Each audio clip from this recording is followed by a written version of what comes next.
connecting to the real nerds is so easy. You can go to our website, realnerdspodcast.com. You can like us on Facebook. We have a Twitter account, @RealNerds. We also have Instagram. You can call us, 720-6nerds5. You want to email us? You can do that too, realnerds@gmail.com. Thanks for listening, and enjoy the show. Hi, my name is Paul Caroli, and I host a podcast called Changing Denver.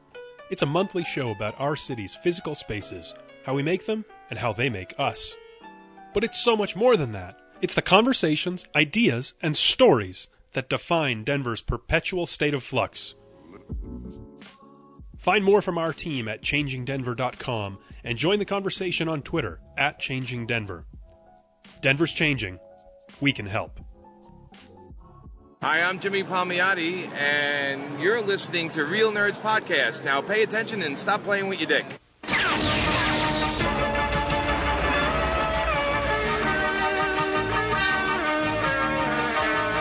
Transformers, more than meets the eye. Autobots wage their battle to destroy the evil forces of the Decepticons. The Transformers, robots in disguise. The Transformers, more than meets the eye. The Transformers. Welcome to the Real Nerds Podcast, unofficially the official podcast of Denver Comic-Con. I am a host, James. Ryan's not here. What? So the rest of us... That's why that seat's empty. what are we going to do? Yeah, I feel lost and directionless. I literally left the first XLR port on the board just open. That's and like you're kind of massaging it like a nipple. Hey, I miss him. I was gone for 2 weeks and now he's gone. Mm-hmm. Anyway, I'm joined, as sometimes, by... Brad? I thought I said that already. No, I didn't. I said my name. And... Zach. Yeah, good job, guys. Yeah. Thanks. This is great. We're doing okay, guys. We're going to be okay. Yep. We're in control now. Yeah. This is our podcast. It's okay. Every time we do this without him, he says it's the worst show ever. So now's our chance to prove him wrong again. We got to pull out all the stops. Worst or shortest?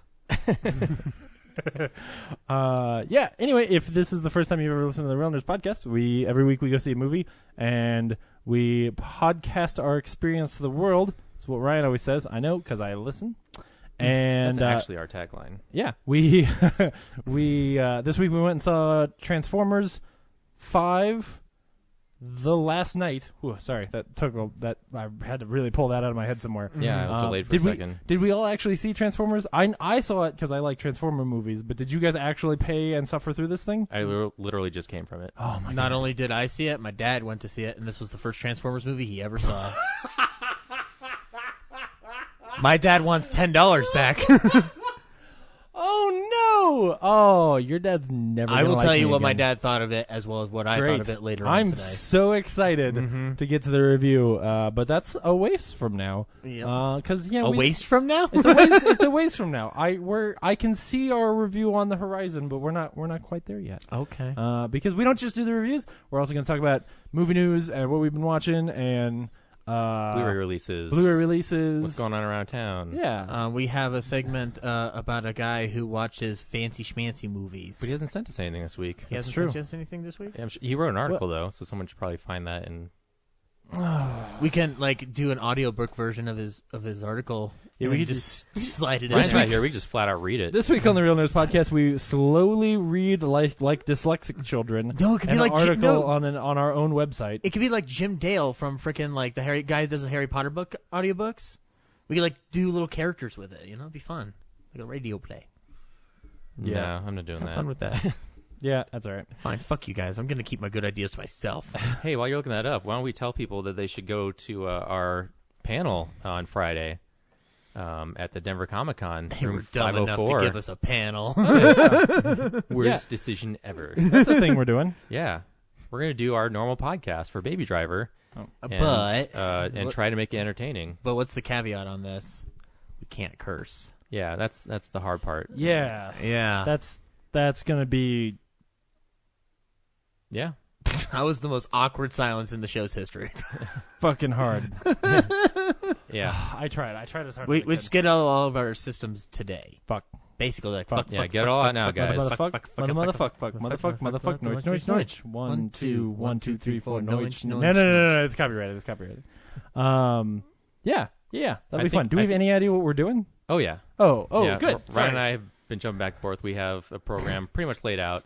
As far as the swearing goes, obviously we're going to try and We're going not to do our that. best. Yes. But I'm thinking that we should have a swear jar, and the audience should pay attention and call us out, because I'm sure we'll be kind of in our rhythm. Yes. And then if the audience catches us, then, $100 Oh, per F-bomb. Whoa! Oh, shit. You seem to think we're made of money. Yeah. That's just more incentive for you not to do it. Oh, my goodness. It goes to the Bradley Haig Unemployment Fund. I ain't got that kind of money just laying around. No, probably more like maybe $5. And then Okay, it's a pop I'd culture classroom. $5 or something. $5 would still hurt. Yeah. Yeah. Well, that's good. Yeah, I've been gone for 2 weeks, and so when you said that, I was like, oh yeah, crap. I have no idea what we're doing. I hope they have this. So I'm glad you do. Yeah, we got some visual stuff lined up, because it's pretty boring just watching us sit here like we do now. I'm sure, honestly. And we're going to have some video. I'm bored right now. Have some visuals for the screen. I have to talk to the programmer and see if it's actually going to happen. But Well, they rejected our first idea where we were going to do our normal show, but also make it a circle jerk at the same time. So. yeah. And there'll be prizes. We got some prizes to. We're gonna have a little quiz thing set up for half the game. So Cool. if you like stuff, I like stuff. at least come and sit swag. and fill a seat for an hour, and you might get something at the end. Can I win? You've already won. You're part of the Runners Podcast. Do I have to go then? That's a stupid prize. I get a shirt, but I have to pay for it. It's a consolation prize. Yeah. Really. Fantastic. Cool. So Yeah. 4:30. Do we know what room we're in? Or 504. 504. Yep. Okay. Cool. I haven't Very checked, cool. but I'm sure we're counter programmed against something really amazing. Yeah. special, John Cusack's panel will be at that time. Exactly. Yeah. So, guys, And Bruce Campbell will surprisingly show up, and then Oh yeah, he's actually hosting the John Cusack panel. yeah, It's gonna be dope. Yeah, John Cusack's gonna be there. yeah. They just announced this is the last major announcement. What nerd thing is he doing? I don't know. Or is he just he's like? I think hey, he's here for people. the Edgar Allan Poe movie. that came no. out years ago. Yeah. The Raven? Yeah. Is there a special edition Blu-ray coming I out? didn't even remember the name of it. That's terrible. From the director of V for Vendetta and Ninja Assassin comes The Raven. Yeah. Yeah, I don't know. Those are I don't facts, know. I guys. like John Cusack. Yeah, it's just High Fidelity is really good. He's here to announce Say Anything, too. Dude, he should make another High Fidelity. They've been talking about it for years. maybe that's what he's here to announce. That'd be great. People don't really announce things at Denver Comic Con. They should. If you're the first, then Yeah. you're breaking new ground. Yeah. Everything that I ever hear like as like real, cool announcement news is all shit that like right before that the person says, "We can't talk about it yet." We're saving it for SDCC. I know. Or it's just like this is super under the wraps and I have no idea when this is going to happen, but Sony gave me a lot of money and I'm like, you suck. Like why can't I tell everybody, anyway. But yeah, it'll be fun. This year we don't have a booth this year.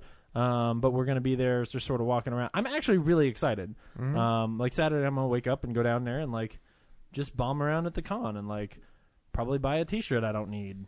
And I'll be free to like stand in a line and maybe meet John Cusack and be like, "Hey, when are we getting the Raven 2?" I would like if right after you said that, he just punched you. I was going to say, I've always wanted to get hit by John Cusack, so. I read on Instagram. I thought your sister was cute. What's she doing? I read a post on Instagram for Baby Driver. Someone like met Edgar Wright for the Baby Driver Q&A or whatever, and he was signing things, and someone handed him an Ant-Man Blu-ray. Oh. And Edgar Wright just said like "bad move." Oh yeah. And didn't get it signed. Yeah. Oh So that's funny. man. Yeah. That's probably a bitter one. Yeah. Anyway, That's not cool at all. Not cool. Edgar's, but kind of funny Edgar's though. a nice guy. yeah. How you guys been? I haven't seen you in a few weeks. Yeah, it's busy getting all the stuff that we normally have to do done without you here. Yeah. I was off fighting ISIS. Oh. And, Oh, yeah. thank you for your service. You haven't done a good enough job. Go I back. know. I'm aware. Try harder. Okay. Yeah. Yeah. Where'd you go? What have you been up to? I went to Disneyland. and it was dope as hell. Yeah? But you didn't win the Super Bowl. I didn't know. I didn't. Yeah. What Marvel things did you do? Dude, I did the new Guardians of the Galaxy ride. Yeah? Yeah. They just opened up the... So they took the... Tower of Terror? The Tower of Terror thing, and they turned it into the Guardians of the Galaxy ride. Mission Breakout. And it's awesome. So you... I don't like roller coasters, and I've never been on a elevator ride thingy because it scared me. But we got there, and it was the brand new thing, and I was like, okay, well, we have to do this. So first thing in the morning, went and got fast passes for this thing. So like at 8:30, we got a fast pass, and it was for 3:30 in the afternoon. So that's how bad the line was. I mean, they were like, the line was going so far that they were like the main path that walks in front of the place. Like they would break the line so the path was clear, and then every now and then they would just let like 60 people cross the path. Like it was crazy. So it's like Moses parting the Red Sea. Yeah. Yes. So there was this asshole in a purple hat that was like he was our Moses. So at this point, even the fast pass isn't that fast. Oh no, that was for the regular line. People who were standing in line. So the fast pass, we got it, but the fast pass tickets just basically they allot. I don't know how many. Let's say it's It's a limited thing. Let's say it's like 200 fast passes an hour. So as they get taken, your time period gets pushed further and further back in the day. So the fast passes, I bet by 9:30, the whole day's worth of fast passes were taken. Mm-hmm. So if you didn't get a pair of those, you were standing in line for like 100 minutes to ride that ride. And it's pretty short. It's actually only like 6 minutes. So, but it's awesome. So they lead you inside, and the story is that the Collector has captured the Guardians of the Galaxy, and they've got them in pods, and you're basically there like a zoo person, like you're attending like a zoo to see the Guardians of the Galaxy, and he's talking about them or whatever, and kind of like Haunted Mansion, where they like lead you into a room and they close the door, and so you're all just standing there. Mm-hmm. They lead you into a room with everybody else you'll be on the ride with, and a TV comes on, and the Collector's talking, and you see like this vent pop open above you, and a thing drops out of it, and you're like, what was that? And then and then like a raccoon tail pops up and like goes around the room in this, above, like below this vent, and then the TV flickers off, and an animatronic Rocket Raccoon stands up and like starts talking to you, and he's like making jokes and hitting his head on pipes and like being funny and cool, and I'm like, holy shit, like that's fucking Rocket. And so by the time, animatronic, it's not a video, right? No, yeah, it's animatronic. No, okay, cool. There's a robot raccoon right there, and he's talking at you. Nice. And he like steals shit, and then he leaves, and he tells you what's going on, and he's like, okay, you're gonna get in this thing, and then while you're there, I basically need you, I need your approval to open this door so that I can get the other Guardians out. So, you leave that room and you go stand in line a little bit again, and then they get you to the front door. And there's this big thing that you hold your hands up, and they scan your hands, and then they will lead you into the like room full of chairs where you ride a Disney ride, and they strap you in, and a man in a purple hat says like, "Okay, everybody, make sure your seatbelts are on. But this is the part where it doesn't feel like you're in the Guardians of the Galaxy," and you're like, "Okay." And then it just like it's not just a like take you up and drop you ride, like. They take you up and down like 6 or 8 times, and sort of and like in different intervals, and it's and like that part is pretty fun. And every time they stop you, like the doors in front of you open up, and there's a screen where it looks like you were looking at the Guardians of the Galaxy, like fighting monsters and stuff. And there's a song, and there's like jokes happening, and there's like 6 different stories as well. So each time you write it, it feels different. Mm-hmm. So yeah, it was really cool. I mean, it was well worth the 15 minutes I waited with my fast pass. But yeah, no, it was really cool. Did you go on Mr. Toad's Wild Ride? No, I did go. I did go on Winnie the Pooh's like psychedelic dreamscape land. That's an adorable ride. Don't make fun of it. No, it was pretty cool. Yeah. And my now fiance. How'd that happen? Yeah. What were you thinking? Her nickname is Winnie the Pooh. So when we got engaged on the trip, one of the thing, like when she was a kid, she was Pooh Bear. Mm-hmm. So when we got engaged on the trip. Yes. She's diabetic, but she really loves honey. Ah. So we had to get like a picture with Winnie the Pooh, and The Ring, and it was funny. But only for us, because we're a disgusting couple now. That's what I've realized. Like, we're those fucking people that everyone hates.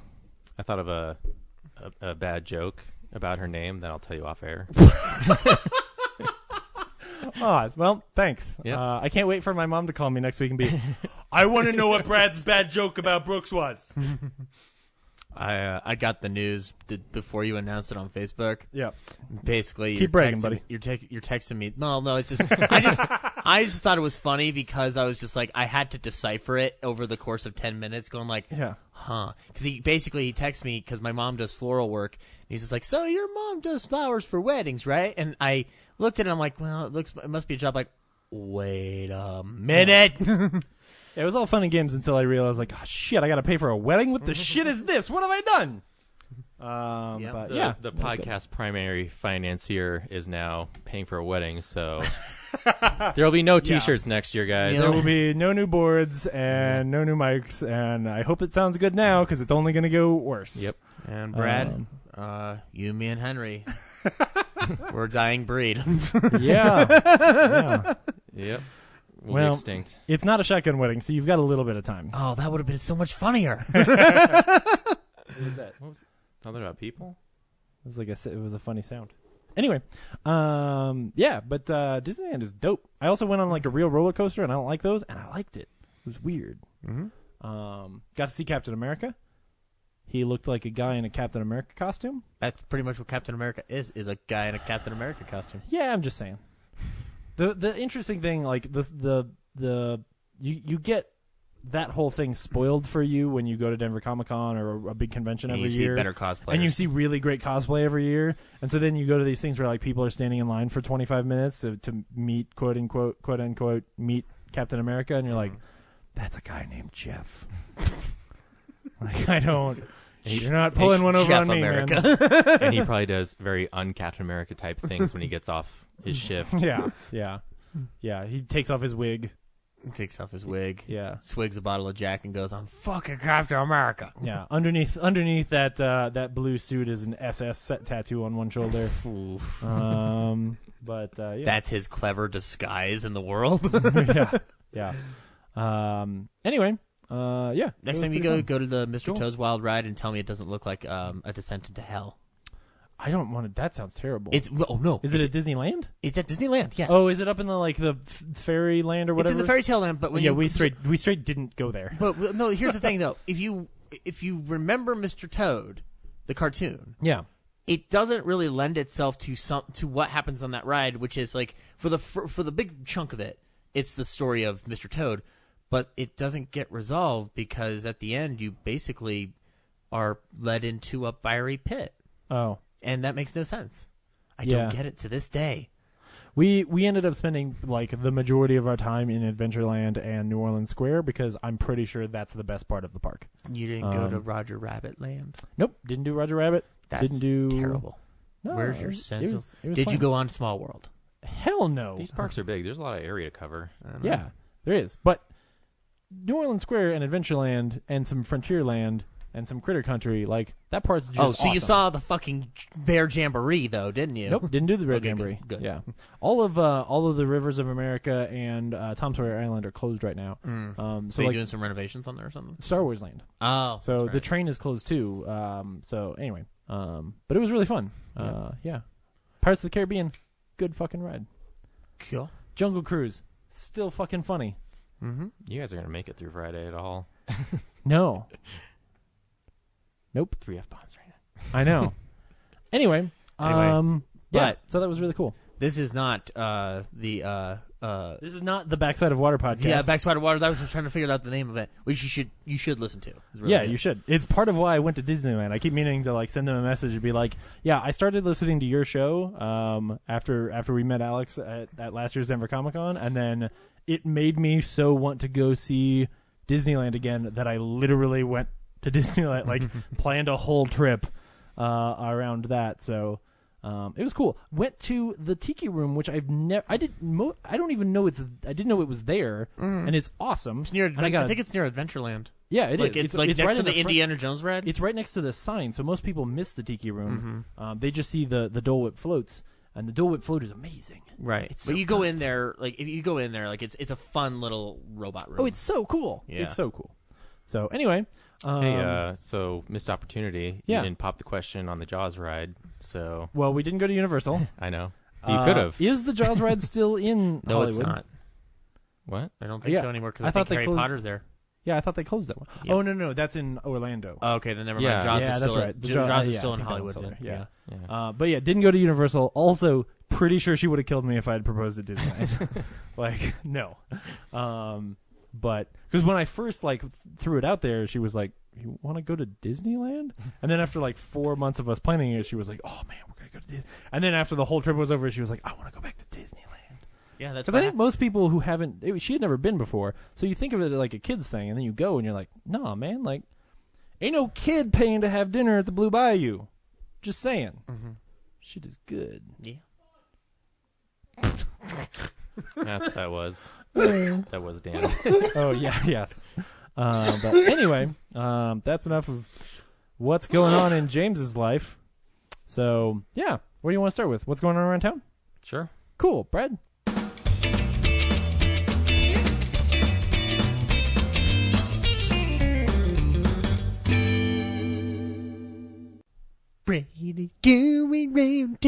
Oh, Ryan's here. Hey, Ryan. Yeah, stop by. Yeah. Wow. All right. What would we do if Ryan wasn't here to sing a song? Oh. You have to do that voice the rest of the show now. I know I do today. That's pretty good. Don't So- expect it to come. Okay, stop. So speaking of parks, Jurassic Park is the midnight at the Esquire this week. Jurassic Park. One. The original. Terror Island. What is it? There's no subtitle. It's just Jurassic Park. Oh, okay. Yeah. Cool. The original. The Oh, good Michael one. Crichton's right. Jurassic Park. Michael Crichton's Jurassic Park. Nope. Spielberg's Jurassic Park. Alrighty. Okay. He altered that book. Cool. And then the drive-in, 88 Drive-In, is holding over the same lineup of, oh my god, well, Captain Underpants. Captain Underpants, Wonder Woman, and Alien Covenant. So, Oh. yeah, they had a big snafu that first week. They got Wonder Woman, and so for the whole week they didn't play much of anything. And then Well- the machine that collects the digital files to do the movies, they got Wonder Woman on Friday after announcing it, Yeah. 7 days prior to that.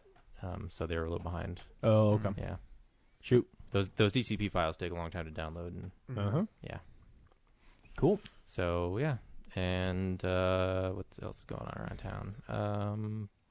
Obviously, Denver Comic Con's this weekend. Yeah. Man. Oh, there was some Red Rock stuff. Oh,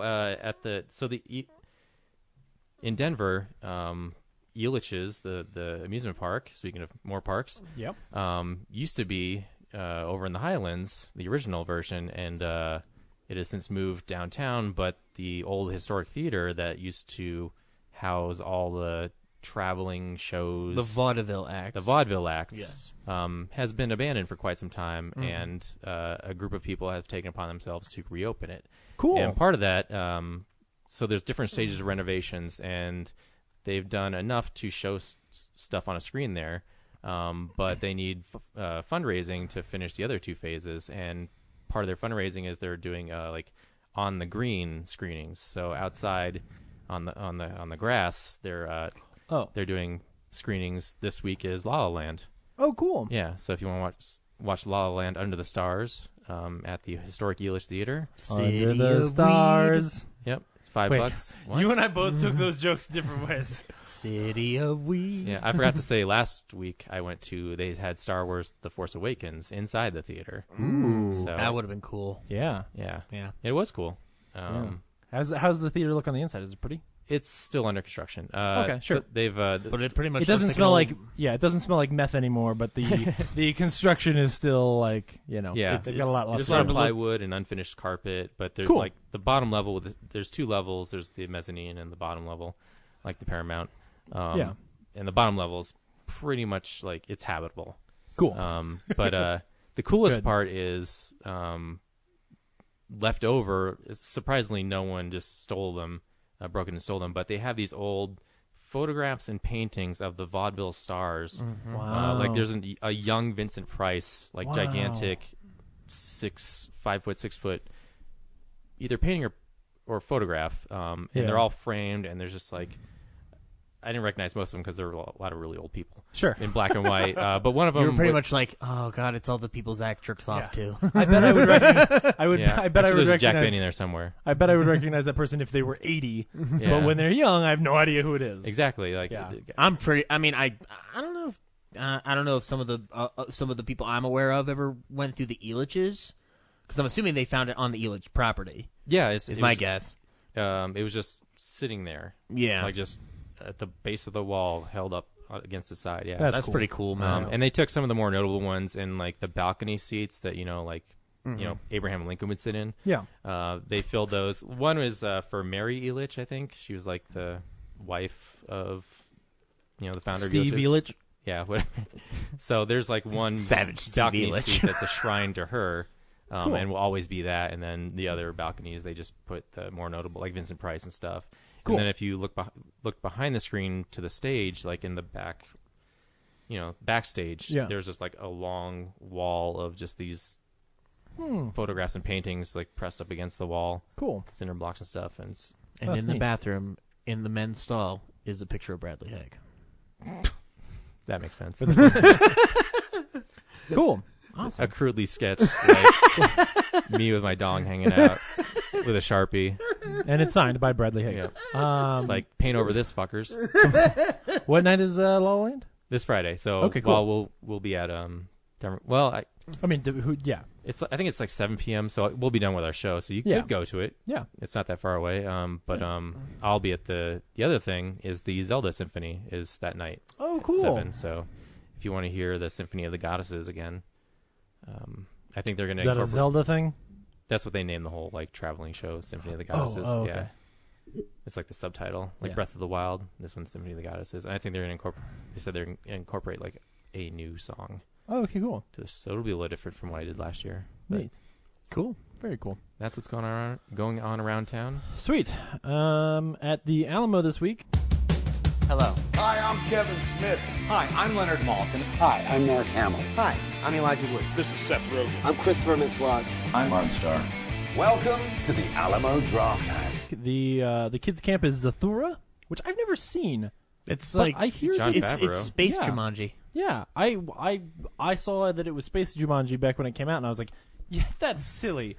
Y'all are crazy. But then I've heard that people really like it. Yeah. They also have Baby Driver starts this week. The Graveyard Shift is Burnt Offerings, which is on Wednesday the 28th. Cute. On Thursday the 29th is HBO Presents The Defiant Ones. Oh, cool. I think that's everything. And that's all at the Littleton Theater, and then at Sloan's Lake. They've got All Eyes on Me up at Sloan's Lake. So if you wanted to check that out, you can drive up there and see it. Don't do that. Wow. Also, Bad Batch is up there as well. I don't know if you should do that. Did you see? Oh, I haven't seen it. Okay, no. all right. No, some people have seen it. And then, there was something else. Nope.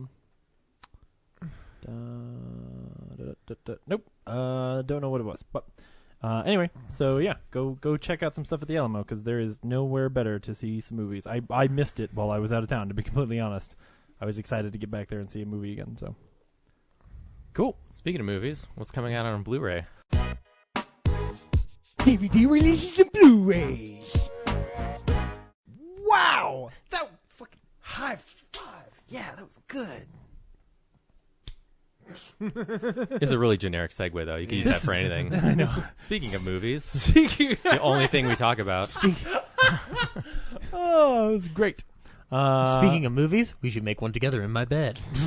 Gross. This week on 4K is Disney's Marvel's Saban's Power Rangers is on 4K release this week.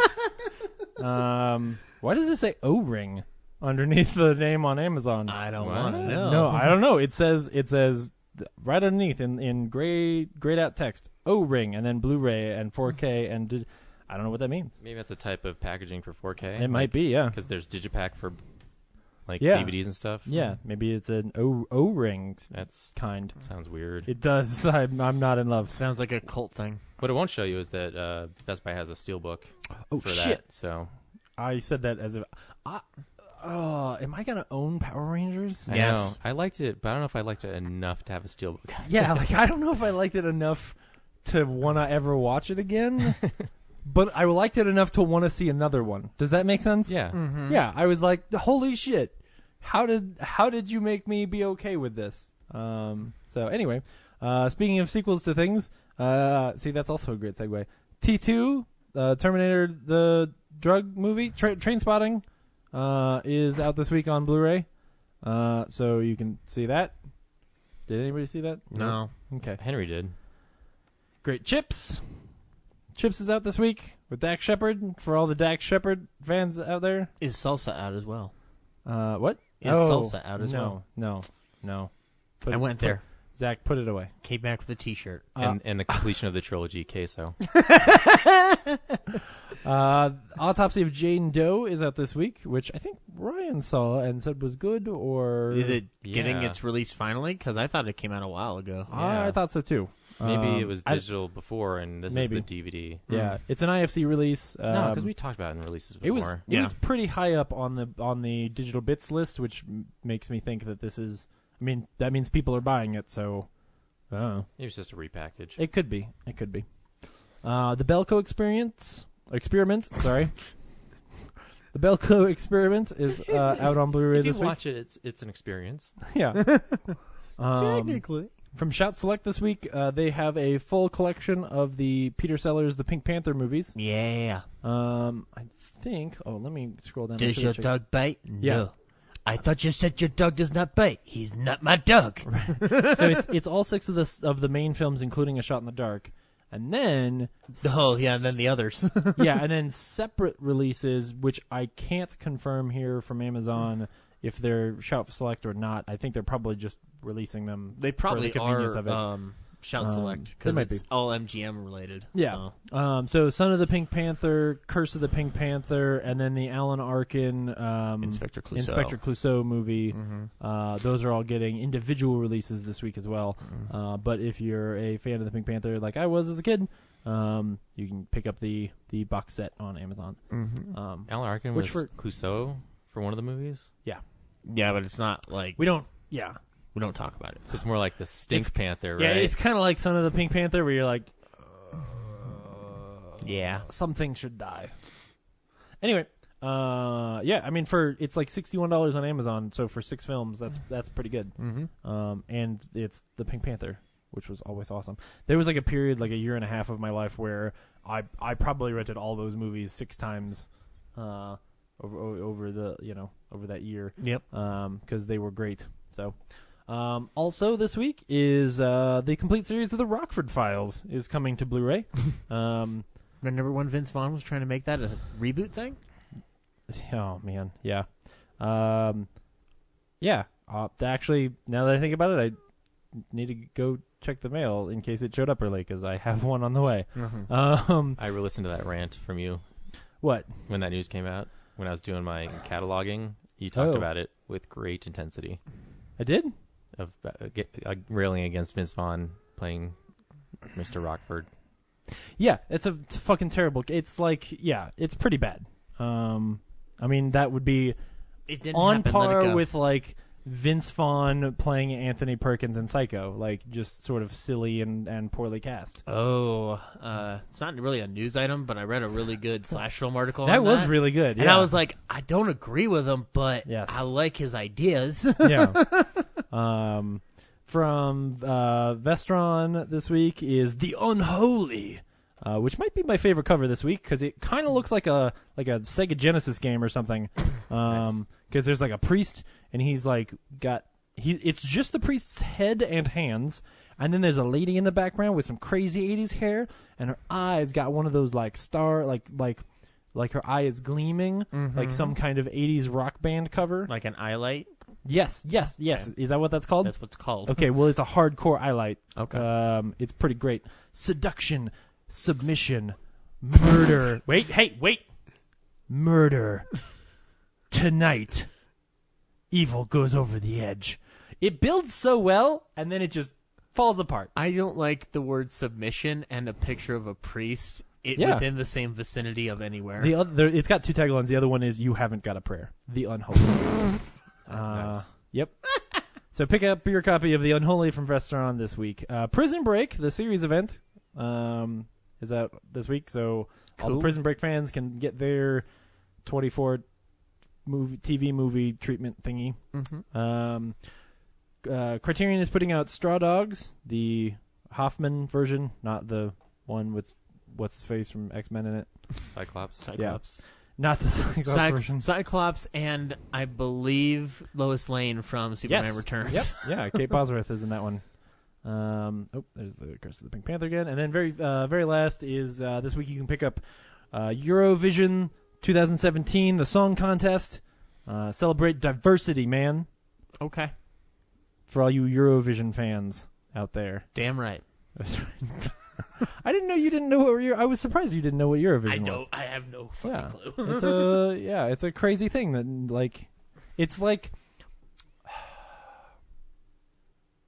in the same way that outside of the US people give a shit about FIFA. Mm-hmm. Outside of the US people give a shit about Eurovision. Okay. You know? That's it's cool. just it's their version of American Idol, but trans country. So. Okay. Anyway, that is everything this week. Nope, there's one more. Oh, is there? Invasion of the Twilights is now on Blu-ray. Yeah, the most important release. And there's only 10 copies, so good luck getting one. Where can we get them? Nowhere. Just at your house? Yeah, you have to be my friend. So what's your address? I have a P.O. box. I almost got you. Yeah, nice try. Cool. Yeah, that's a thing I've It looks been weighing cool. on me for 13 years. So Really? Yeah. You're oh man, I really need a sexy Blu-ray of this thing. I need a sexy Blu-ray of all my movies. It's not great, but it's I need to see it sitting on my shelf, and that's why I did it. And it's nothing I have to worry about anymore. Yeah. How do you alphabetize your Blu-rays of movies you've made? Do you do them in chronological order, or or okay? Probably. Yeah. Okay. I don't have all of them done yet, so there's only Real Nerds Pod Show, Catastrophe, Diary of Anya Frank, and this one now. So I'll just put them on the shelf in any order. So I own 2 of the 2, or 2 of the 4. I have half the Brad Haig collection. That needs to be rectified by me having all of it. I have 6 or 7 more to do, and then we're making a new one this year. So I realized that Logan. I didn't even think about where to put Logan, but it was that would have been a weird one. I mean, I put it in the L's, but it belongs. Because the Wolverine is in the W's, and then I've got X-Men movies in the X's, but it's still not as fucked up as what I'm gonna do when I get my copy of Alien Covenant. Because where the hell does that go? What have I done? In the garbage. Fuck off. A, I guess, next to Alien. I guess, but it's Alien also so much of Resurrection. a sequel to Prometheus, and Prometheus is in the P's because it's not an Alien movie. Well, you should write Ridley Scott and I should. hey, asshole. I would like to complain. Can you pre-title Prometheus with Alien : so my shelf can look good, please? And he's going to be fuck. Who you. cares? Only me. When if I do put it in the A's, does it go before Alien or after Alien? Because I have the anthology collection, right? So where does it go? What do I do with my life? From Warner Brothers really feel Pictures like comes something... the tragic story of James Hart making a tough decision. I really feel like it's the Sophie's Choice of DVD ownership. I really feel like that's really your call, because it's your collection, man. Prometheus and Covenant could just go together in front of the anthology because they're still prequels. Oh, but whoa! Now you're blowing my mind. Because then I'm gonna hit P my alphabet's gonna start with P. I just like how you said I'm gonna hit P, and I'm like puberty. So you need to do what I'm I gonna do hit P way too early and organize your shelf by genre and Gross. spine color. This isn't Blockbuster, man. So for Logan, it's there with the Marvel movies. I forgot about spine color. That's right. Yeah. You're crazy. And font. Yeah. Yeah. Right. I always thought Ryan's was pretty insane because his is by genre, except for certain actors. Right. He pulls them out. Yeah. And also Disney. Disney's its own genre. But yeah, spine color, man. That's some crazy shit. Yeah. Do you keep all your steel books together? Yeah. Wow. So even packaging shape, stuff like that. Crazy. So there's just slipcover boxes for one shelf. So and then basically, there's the no only slipcover. person who can find something is you. Yeah. Are they alphabetized inside the genre? No one ever comes over, so it's like I'm the only one who needs to find anything. But no, they're not alphabetized. Like, it's just kind of amorphous. Like the top shelf is the Van Damme movies, and there's like Blu-rays and DVDs. And then below that is excess slipcover movies, and that's just kind of like movies that are kind of similar in tone and crazy spine color. And then below that is the major, like the legacy slipcovers, things that I've had for a long time. Sure. In slipcovers, but there's like the Disney, and there's a lot of the Pixar stuff. It has a blue spine, so it's Sure. Yes. And it bleeds into like Tron Legacy and Up and Wall-E, like they all have blue spines. And then below that is the no slipcover shelf that has like indie movies because they don't get a lot of good treatments. And then there the French release of Brick.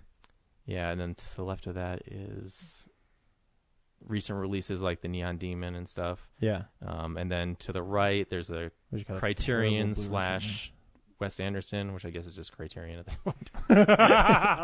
And Star Trek.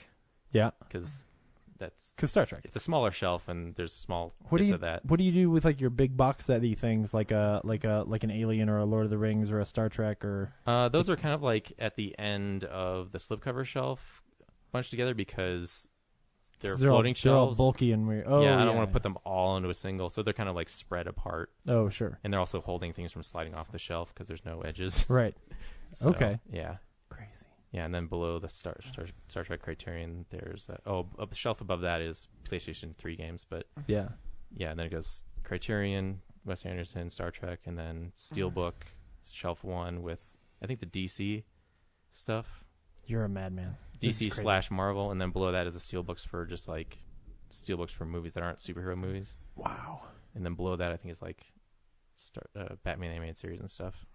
Yeah, I'm a madman. You are an OCD madman. TV is separate from movies, and everything is in a blockbuster alphabetized order. I kind of just say fuck it, and I'm like, does it fit on the windowsill? Yeah. Has he witnessed the past 2 weeks? And that's just the Blu-rays. In another room, there's a shelf I built that's the old DVDs, and that's oh my god, 7 or 8 shelves. Yeah, that's a caveat on mine. Like I keep the Blu-rays separate from the DVDs for the most part, unless they're only going to be available on DVD. Oh yeah. No, I don't. Like so, like I got all those like Cinema Archive stuff and like all the black and white stuff. I don't mix that trash with my Blu-ray collection. I do because I think that's cinema. That's like it's at the only level it's going to get for each particular film.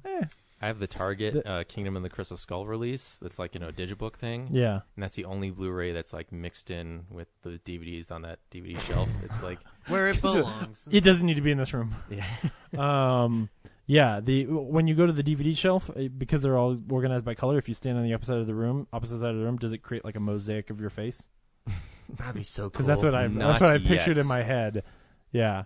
And some of them are sticking out. It's a topographical mosaic of your face. If you look at mine a certain specific way, it's a penis. So obvious. Look at your what? Anyway, really should have told people to fast next? forward like at the start of this segment. I know. Yeah, it all goes downhill and it ends at Zach's dick. So, what do you want to do next? News? Sure. Cool. It's real news. So I want to be clear. We thought a couple weeks ago we got the craziest news on this show ever, but I think that was still the craziest news. I don't know. This is just also pretty crazy because this was like a page turner of a mystery. Yeah, this one just seems like more of a train wreck. Tom Hardy's gonna be Venom, right? Yeah, Tom Hardy's gonna be Venom. No, there's just been a lot of Spider-Man news this week, and when you pile it all together. No, I was going to start with the Spider-Man news, but since you jumped right into it. Because I have to, because I've been reading about it all week, and it's just fascinating me. So, it's been a rough week for Lucasfilm, as they fired Phil Lord and Chris Miller. Yeah, Lord and Miller from directing it. Yeah. And then, like, the stories that have come out afterward just sound like some fucking crazy shit. Ron Howard is directing it now, which seems like a misstep because he's not a doctor. Like he's a guy who has made all of his movies are him making a movie, like he has it's a his vision, conception from the get-go. Yeah, like he does what he wants, so it's very strange to bring somebody like him on who, Well, I mean, he does have the Lucas connection from way back in the day. Yeah, but still, it's not like... He also doesn't seem like a very hip and fresh visionary. Excuse me, Inferno is incredibly shut hip. up. He's a guy who will at least kowtow to, like... to what the studio wants more, which I think in this case, if things are as bad as it sounds, like they're gonna want whoever has the money and is gonna go invest a lot in probably fixing some stuff. They're gonna want to make sure that what they say they want is what they get, because it sounds like they've got some shit to fix. Lawrence Kasdan has been seen around, like hopefully fixing everything, which would be awesome. I wouldn't have been surprised if they just brought him on and said like, "Hey," or I would have been totally down for him finishing up the directorial duty. Go get Ryan Johnson to do it. I don't know what Ryan Johnson's doing, but I like the idea of Kasdan doing it because one, Kasdan's a good director in his own right. Yeah, but he's so close with the Solo character at this point that it would make the most sense. Yeah. Well, I don't think it was like anything wrong with like the project. I read it was more like the Kathleen Kennedy didn't like their directing style.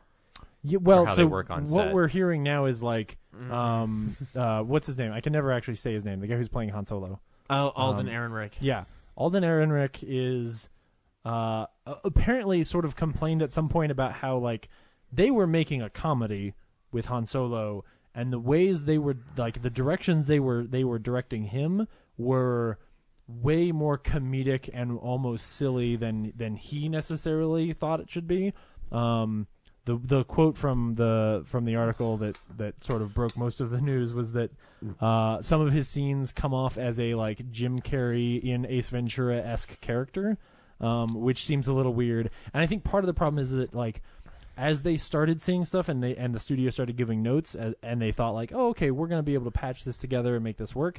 Now that because they also fired the editor and hired a new editor, as they're editing together what they have, they're like, oh, this shit doesn't feel cohesive the way that it should, which is a bigger problem. And because they were also fighting with Kasdan on the set, going like, well, we're not going to shoot. We're going to shoot maybe 1 or 2 takes of what you wrote, and then the rest is going to be ad lib. Right.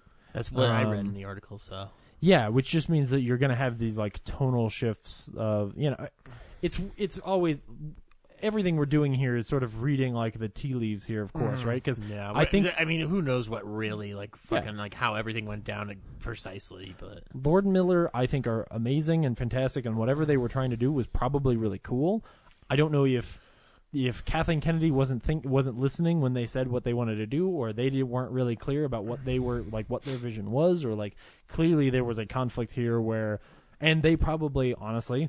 It's Lord and Miller who have done some amazing things, and you probably think like, oh, this one, unlike Ryan Johnson, where he's had 3 movies under his belt, we should sit on this guy and make sure that we are getting what we want, because this is also the flagship Star Wars. This may have been one where they said like, dude, these guys made a fucking Lego movie good. Like, give them Han Solo and let them go, and then That's what baffles me is like I'm excited about the Han Solo movie because they were going to bring something fresh to it, but now when you say Ron Howard's going to do it, I'm like, oh.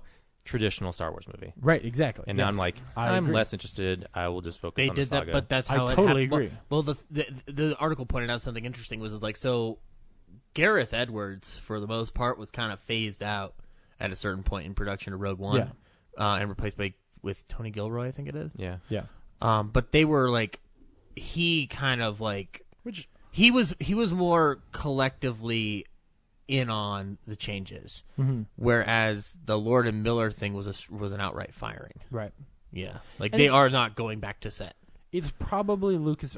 I don't envy them the problem they're trying to solve, which is how do you take this very specific universe that you have a vision for and that you're trying to build into something that's long lasting, and you're also trying to sort of diversify it so you can tell different stories. How do you find directors who can play in that world well? I mean, Marvel's had the same problem, in a lot of ways, of, hey, we have a vision, but we also want to be able to use you to create your own thing and for you to have fun and bring your style to it. I find it interesting that the flagship hasn't had any problems, but the spin-offs are. But then again, I guess, as what they you're got to saying, deal with the actors missing now. It totally upended their whole story arc. Yeah.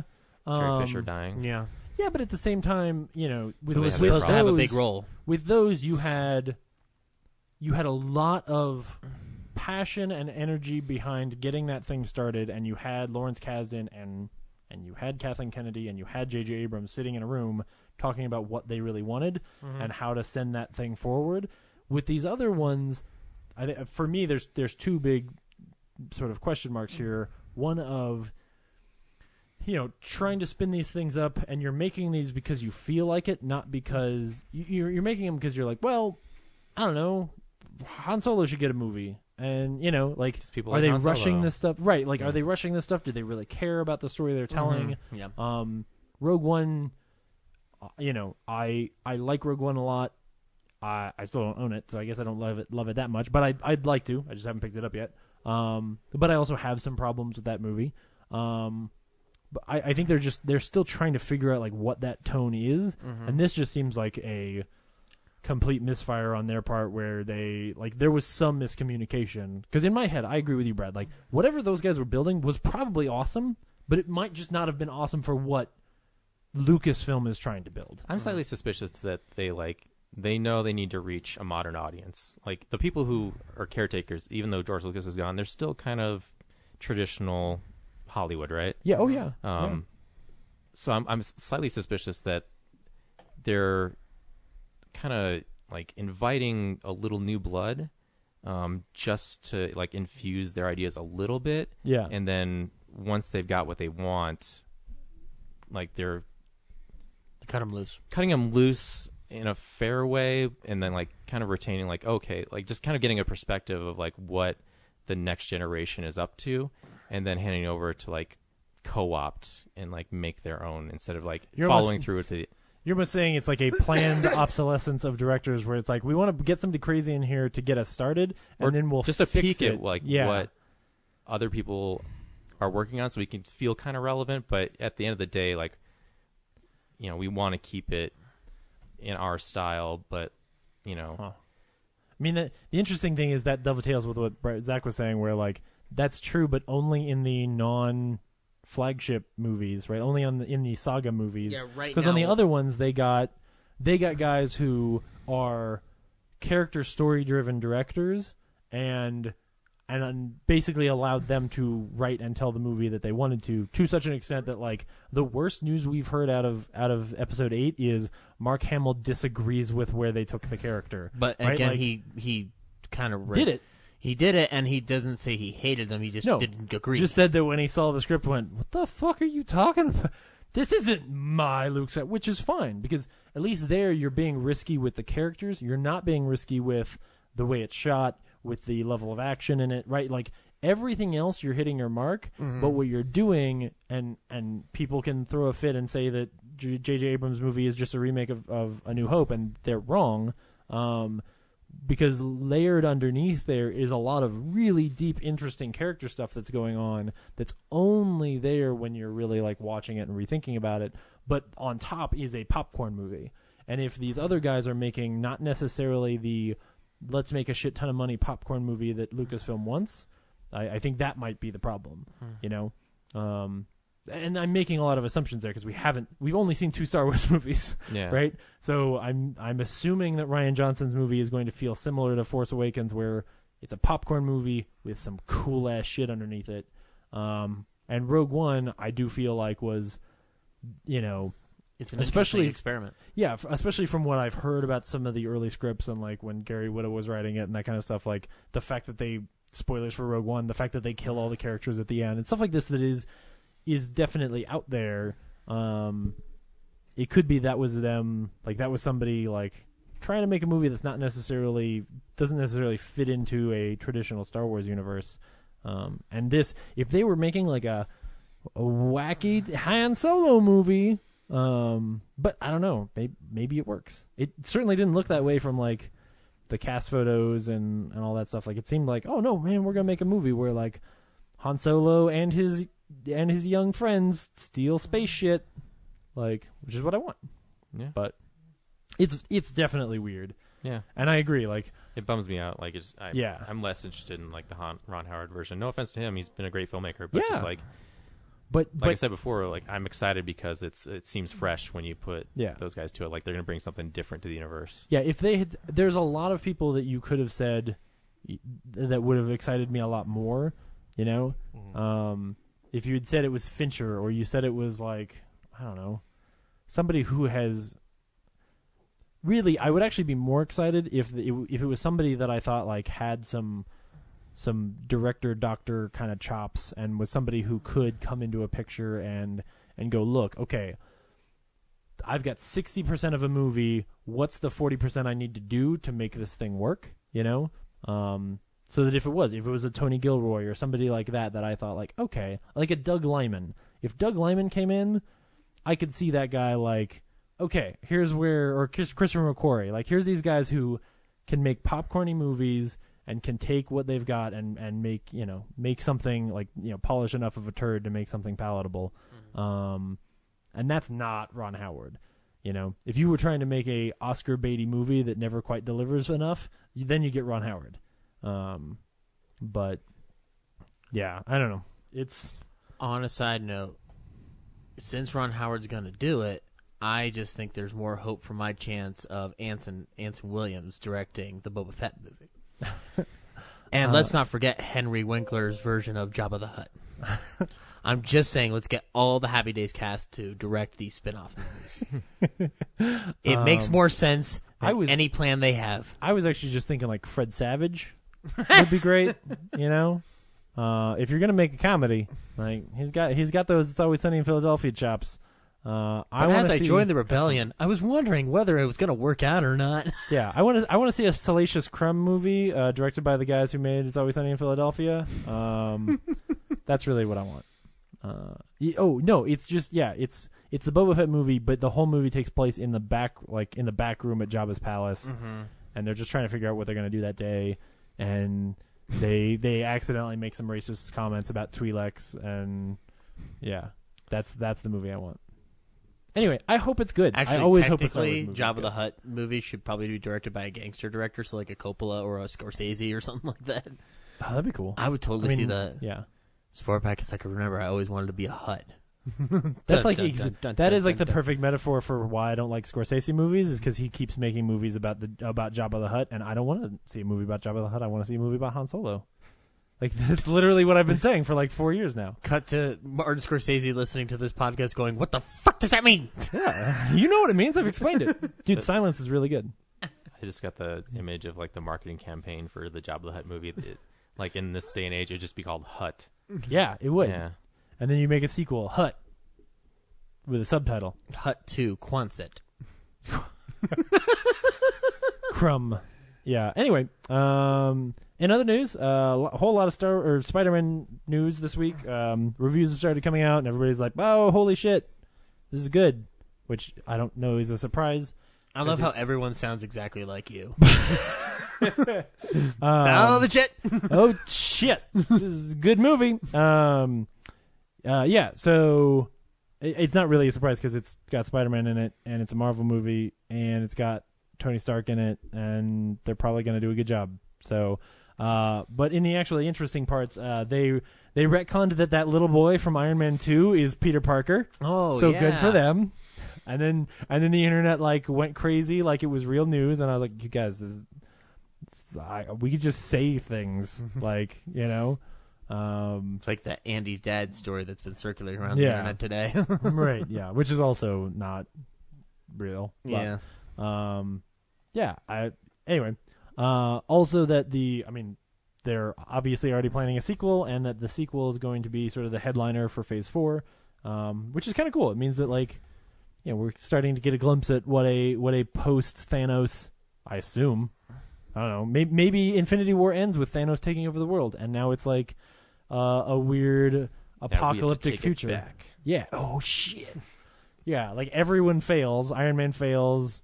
Captain America fails. Dies. Thor failed. They all die, and then it's like Peter Parker and Doctor Strange and the Black Panther, and they're like, shit. None of us have jets. Like how are we supposed to fight this guy in space? Doesn't Tony Stark have like a million Iron Man suits laying around? They can all just like take one. That would be blew them up at the end of Iron Man 3. Holy shit! No, but he's been rebuilding them. He's great. He's got like literally anytime he says I need a suit, the place he's standing has a suit prepared. He's like, hey, I'm in this helicopter. Oh, There's a good. suit The in my helicopter watch. turns into a suit. There's a suit in my suit. Yo, dog, I heard you like suits. Waiter, there's a suit in my suit. Yeah. That would actually be a really cool, like... It's been souped up. Oh. That would be a really cool moment, though, if they, like, all of a sudden, you've just got a lot of suits, so it's like, okay, Spider-Man, you get in a suit. Doctor Strange, you get in a suit. Black Panther, you get a suit. This is turning way too much into an Oprah episode. We're gonna wake up the Winter Soldier, and he's missing an arm, but that's okay. He's got a suit. It'd be great. You get a suit, and you get a suit. Yeah. Bees. Rocko's Modern Life is getting a TV movie, which is awesome. Sweet. End of story. Just great. Looking forward to it. Don't really remember it that much, but cool. Oh, it was dope as hell. You can buy the whole show nothing against it on DVD right now. Can you? Yeah, on Best DVD. Buy Yes. and Target. Yeah. I was a Ren and Stimpy guy. You were wrong. No, I wasn't. We got a trailer for Wet Hot American Summer 10 years later, which is great. You should go check that out. So the whole internet made a big thing about Bradley Cooper not being in it, but David Hyde Pierce isn't in it either. So yeah, well, yeah. Of course, Bradley Cooper's not in it. He's got the new season of Alias to work on. He's also a talking raccoon in real life. Yeah, he is. A Dog's Purpose is getting a sequel.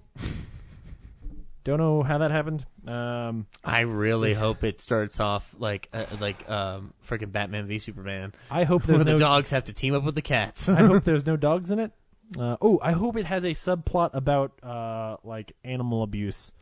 That would be good. Then they could just like nip it in the bud. Mm-hmm. In the bud, like Air Bud. Oh shit. Get out. I didn't do that on purpose. And Daniel Day-Lewis said he's retiring. And I don't believe him. No! Does that sound good in your ears right there? Nope. It's terrible. But anyway. But to be fair, this isn't the first time he's done this. Right. I was gonna say. He spent time as a cobbler in Italy up until Gangs of New York. Yeah. And he's just very selective. But he made a fucking press statement, though. Sure. Which he didn't do the first time. Sure. So I have this weird feeling that either he's actually done or cancer. Oh, that's like the back of my head Either going way. like worst case scenario. But like it was funny though because like when that news came out, like I was kind of like, I'm on the one hand like yes, do I want to see more Daniel Day-Lewis movies? Absolutely. But at the same time, I'm kind of like go out on top. Yeah, I don't know. I don't know if his last role, the PTA movie, is going to be any good. Probably not because he's got PTA. But he was in Lincoln, and that was great. So he's done fine. A, fuck you. B, at the same time, I'm kind of like, yeah, go on top. Like, Yeah. you still have the reputation. Like, but I still wanted to see There Will Be More Blood. I wanted to see the movie where he cuts the actual footage of the movie into a story. No, That'd it was be just great, it was just going to be Daniel Day-Lewis, but he goes on a murder spree. That'd be hence great the too. title There Will Be More Blood. Yeah. I wanted to see Lincoln 2, Electric Boogaloo. Lincoln 2 Cruise Control. I wanted to see so many different movies. I wanted to see My Right Foot. This joke is terrible. No, it's not. Henry and I had so much fun with this on Facebook. We were giggling like two school children. The prequel to The Last of the Mohicans. The first of the Mohicans. No, mine was Last of the Mohicans 2. We found one more. The penultimate Mohican. Yeah. But anyway, yeah. No, I mean, we'll see if he follows through.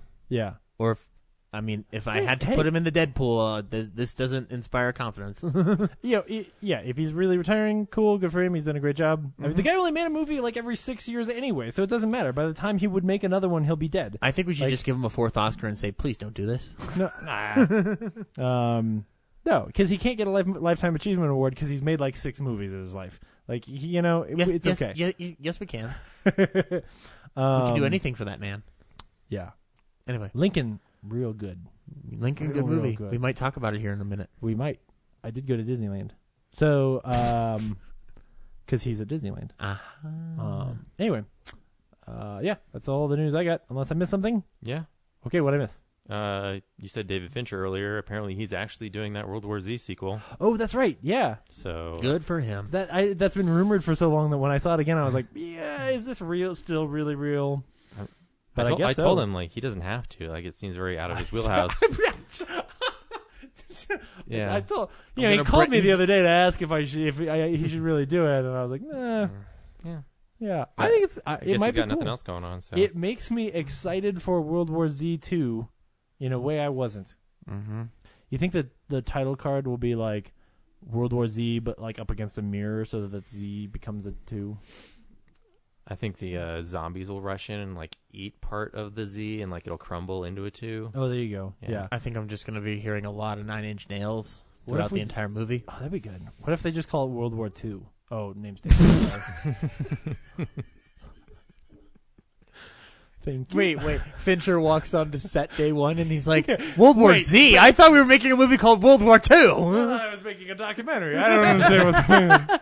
What do you mean they're eating people? This didn't happen. Brad, what the fuck, man? Because I'm like, change of plans. We're making a comedy. Fincher's doing a comedy? Yeah. I brought in see that. I brought in Lord and Miller.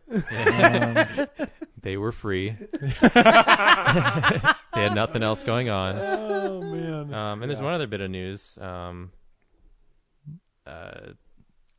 For Justice League, they replaced Junkie XL with Danny Elfman. Oh shit!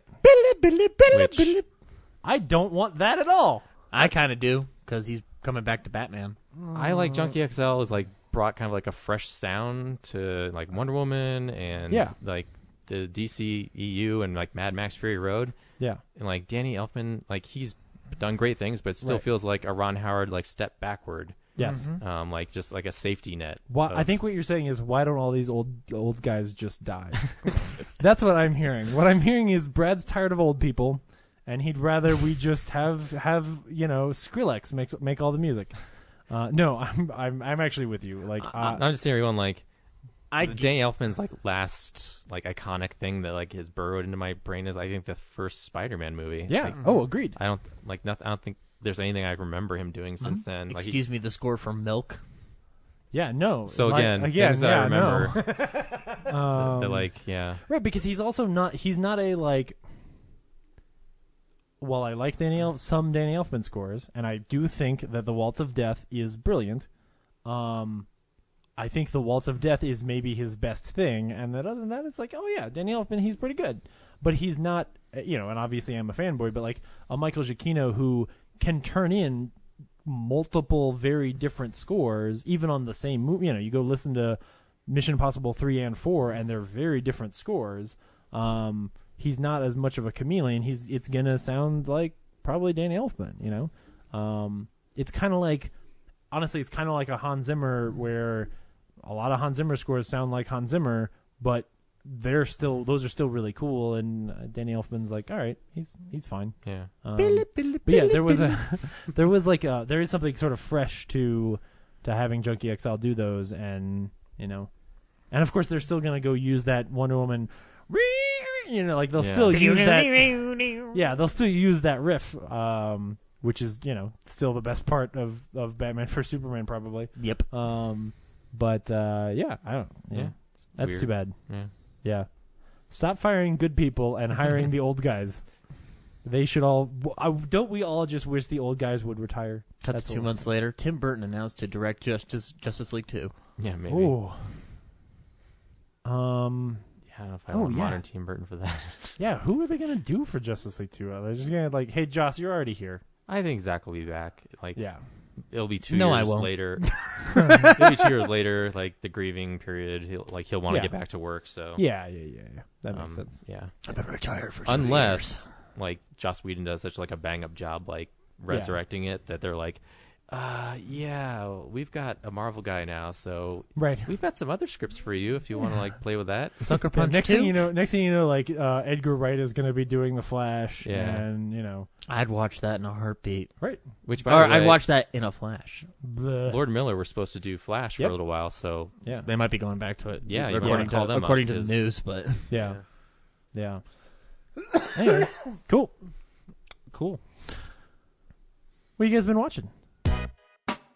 So, yeah, this is the stuff we've been watching. Brad? Yeah, so last week I forgot to talk about the Predator movie party. Oh, cool. That I went to. Did they show Predator? They showed the original full cut of Predator. Did Shane Black make it through to the end? No. Oh, man. There was no, I keep hoping. No. But yeah, the movie was fine. It was these two other things that were, odd. So, it wasn't a sold-out screening, but, so I was comfortable in selecting one of the handicapped, accompanying seats, because I like to not sit next to a lot of people and whatnot. Mm-hmm.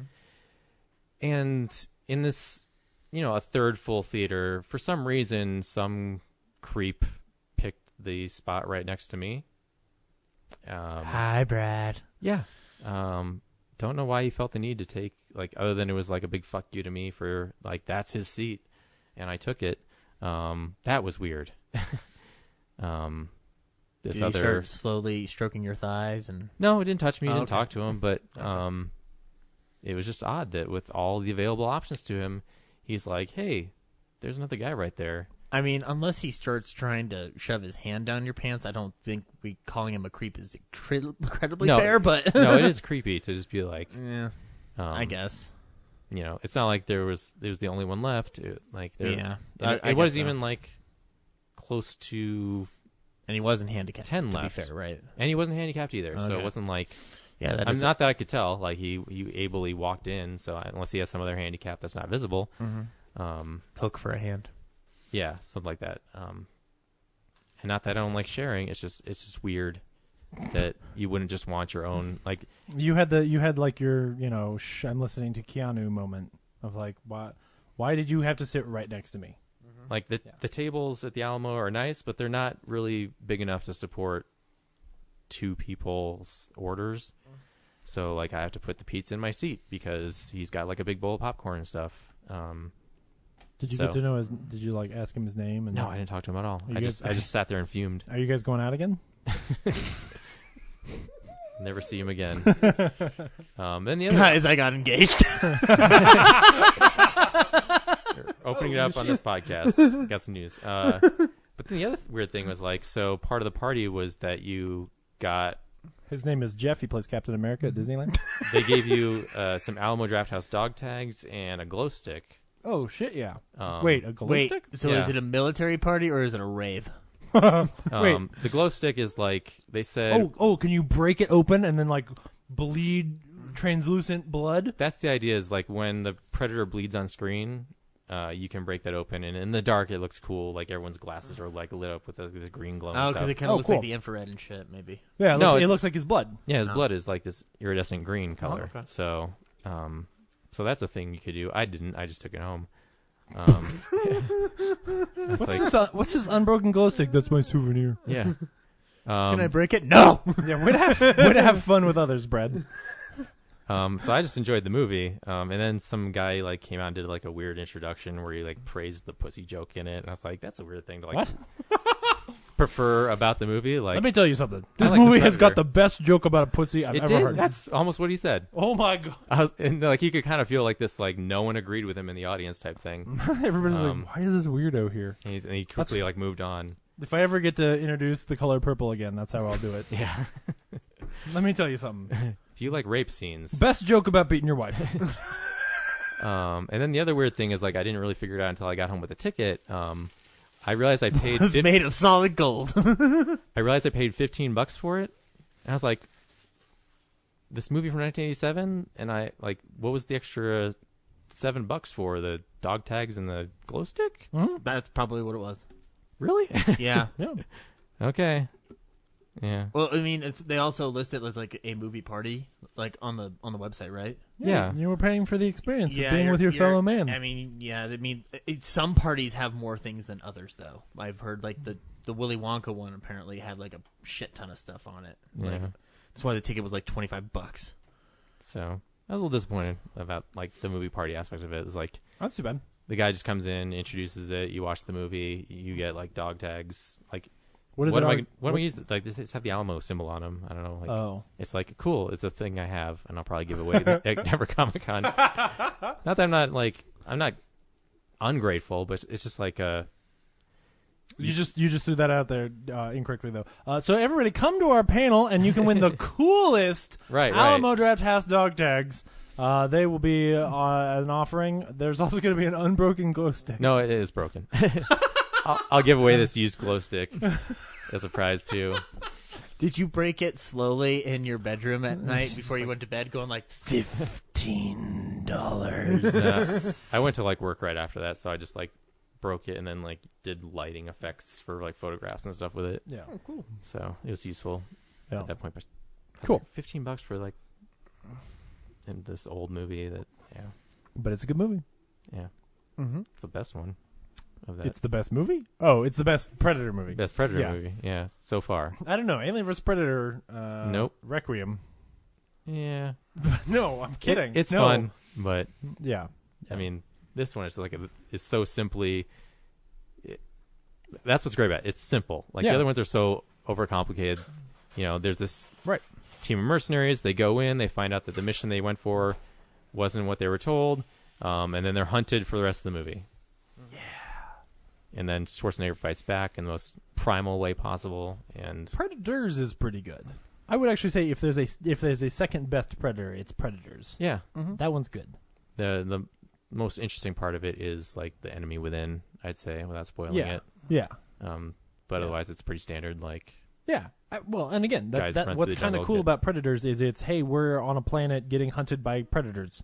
Yeah. You know, like that's pretty much the plot. I guess I was just disappointed there weren't more like if you're on the Predator's homeworld or whatever, you have the opportunity to like introduce new creatures, and like I think there's one. Oh, I don't think you're on the Predator's homeworld. I think you're on the Predator's Fight Planet or whatever. Fight Planet, yes. Well, either way, like you're in. Oh, that's a good subtitle. Predator Fight Planet. Yeah. No, that was what you're on an alien world. You can put more alien stuff in it. Oh, totally. Yes, I would agree with that. I think the budget didn't. Exactly. Still cool. Very cool. And then so yeah, I watched that, and then I watched The Bad Batch. How's The Bad Batch? Did I see The Bad Batch? It's okay. Okay. It's interesting visually, narratively. I was trying to describe it to someone else. Like I like the message is fine of it's okay to be a weirdo and an outcast in the world. But for like a whole movie, it just seems like not enough. Is it super violent? Surprisingly, no. I wasn't that shocked by... What would you say The Bad Batch is about for people who weren't at Colossal to see the trailer? The Bad Batch is about a girl... Well, really a community of people who are exiled past the Texas border, presumably in Mexico. It might be the future. It might be the present. I couldn't tell if it was post-apocalyptic or not. It looks post-apocalyptic. It is post... Yeah, right. Apocalypse. But... there's never like a date on screen, except there's like this graffiti on some of the stones in the desert that say like, Joe was here 2012. So that could be something from the past still, or it could be like recent, done by someone from the Bad Batch. But it's not a movie with a ton of dialogue, so it's a lot of you just kind of like following along. Okay. And it's this girl, she gets, from my perspective, I presume that. America is a very elitist society, and they only want like the best people. And if you do anything remotely like out of like society standards, like even non-criminal, they just boot your ass to past the border, and then you're left to fend for yourself. And all the people who have been cast aside, criminal or otherwise, they form their own like little communities. So in this movie, there's like a town called what is it? I think it starts with a P. Protect or something? Frogtown. Comfort. Okay. There's a civilization called Comfort, and then there's the Cannibals, I guess. I don't think they actually had a name for their thing. Those are the bodybuilder guys and stuff. And Jason Momoa. And this girl, like on her first day out, gets mutilated and whatnot. And then she gets rescued by Jim Carrey's in this movie. What? Yeah. He plays a mute. Great. Yeah. Best Jim Carrey role ever. No, I'm kidding. Yeah, it's so weird. You don't really recognize him at first, like when he rescues her, but later on, Momoa has like interactions with him. You're like, holy shit, that's Jim Carrey. Like a big fuzzy beard and everything, super tan. That's awesome. So she lives in comfort. That's where Keanu Reeves has built this civilization, and it's kind of like if you read the interviews or watched the interviews with the director, she didn't like Mad Max Fury Road, and she kind of built her own like How I Wish That Was Better movie. I don't like this person. So Keanu Reeves is basically like Rave Immortan Joe, where he's not out to kill people or control the water supply. He's out to play with Brad's glow sticks. But he still has like a harem of girls that he impregnates to repopulate his town and keep everyone working and forming a society. So he's like, we're all the outcasts and no one believes in us, but they were wrong. And his dialogue's better than that. I'm just paraphrasing. But he gives everyone drugs and food and keeps everyone sedated and happy. And comfortable in the town of Comfort. Yeah. Guys, I want to move to Comfort. Yeah. But this girl, like, she gets rescued there, but once she interacts with Jason Momoa, like, it's kind of shallow. She sort of falls for him, even though he's, like, this murderous cannibal who, like, kills everyone he comes in contact with. She kills his wife. She doesn't know that while she's out harvesting junk with their daughter. So our hero Arlen, she takes the daughter back to Comfort, and then Momoa is out in search of his daughter, and she runs into her while she's out on a drug trip, just staring at the stars. And he kind of kidnaps her, and she doesn't tell him that she killed his wife. Sure. But he knows she's from Comfort and wants her to get him in there because he can't just go in by himself because he'll just get shot by the snipers. And so it's kind of like, from then on, it's trying to get the daughter back. And then at the end of it, she has this opportunity to like have a life in comfort. And instead of choosing the safe life, she chooses like this cannibal life that could also like change him into not being a murderous cannibal. Okay. So it's like she like accepts being even more of an outcast and like this hodgepodge of a family with the daughter and everything. Like they sort of complement each other or something. I don't know. It's not the like direction I would have wanted for this type of movie, but okay. Because it's like it seems like she just falls for him because he's like this big, strong, muscly guy. Yeah. And he's a rebel, Yeah. Yeah. What is it with Jason Momoa and always like getting like the same thing happening in Game of Thrones where he's like, I'm gonna take this woman and rape her a lot, and then she eventually falls in love with him, and then he dies. Yeah. It's weird. Is Jim Carrey this guy who's wearing the Rocksteady sunglasses? Yeah. Awesome. They're made out of cardboard and they look like Rocksteady. Bebop, whatever. Yeah. You know what I mean. So sounds cool. Interesting. Yeah, it's visually interesting. There's not a ton of dialogue, so it's like a quiet, slow-paced thing. How long is the car chase? There is no.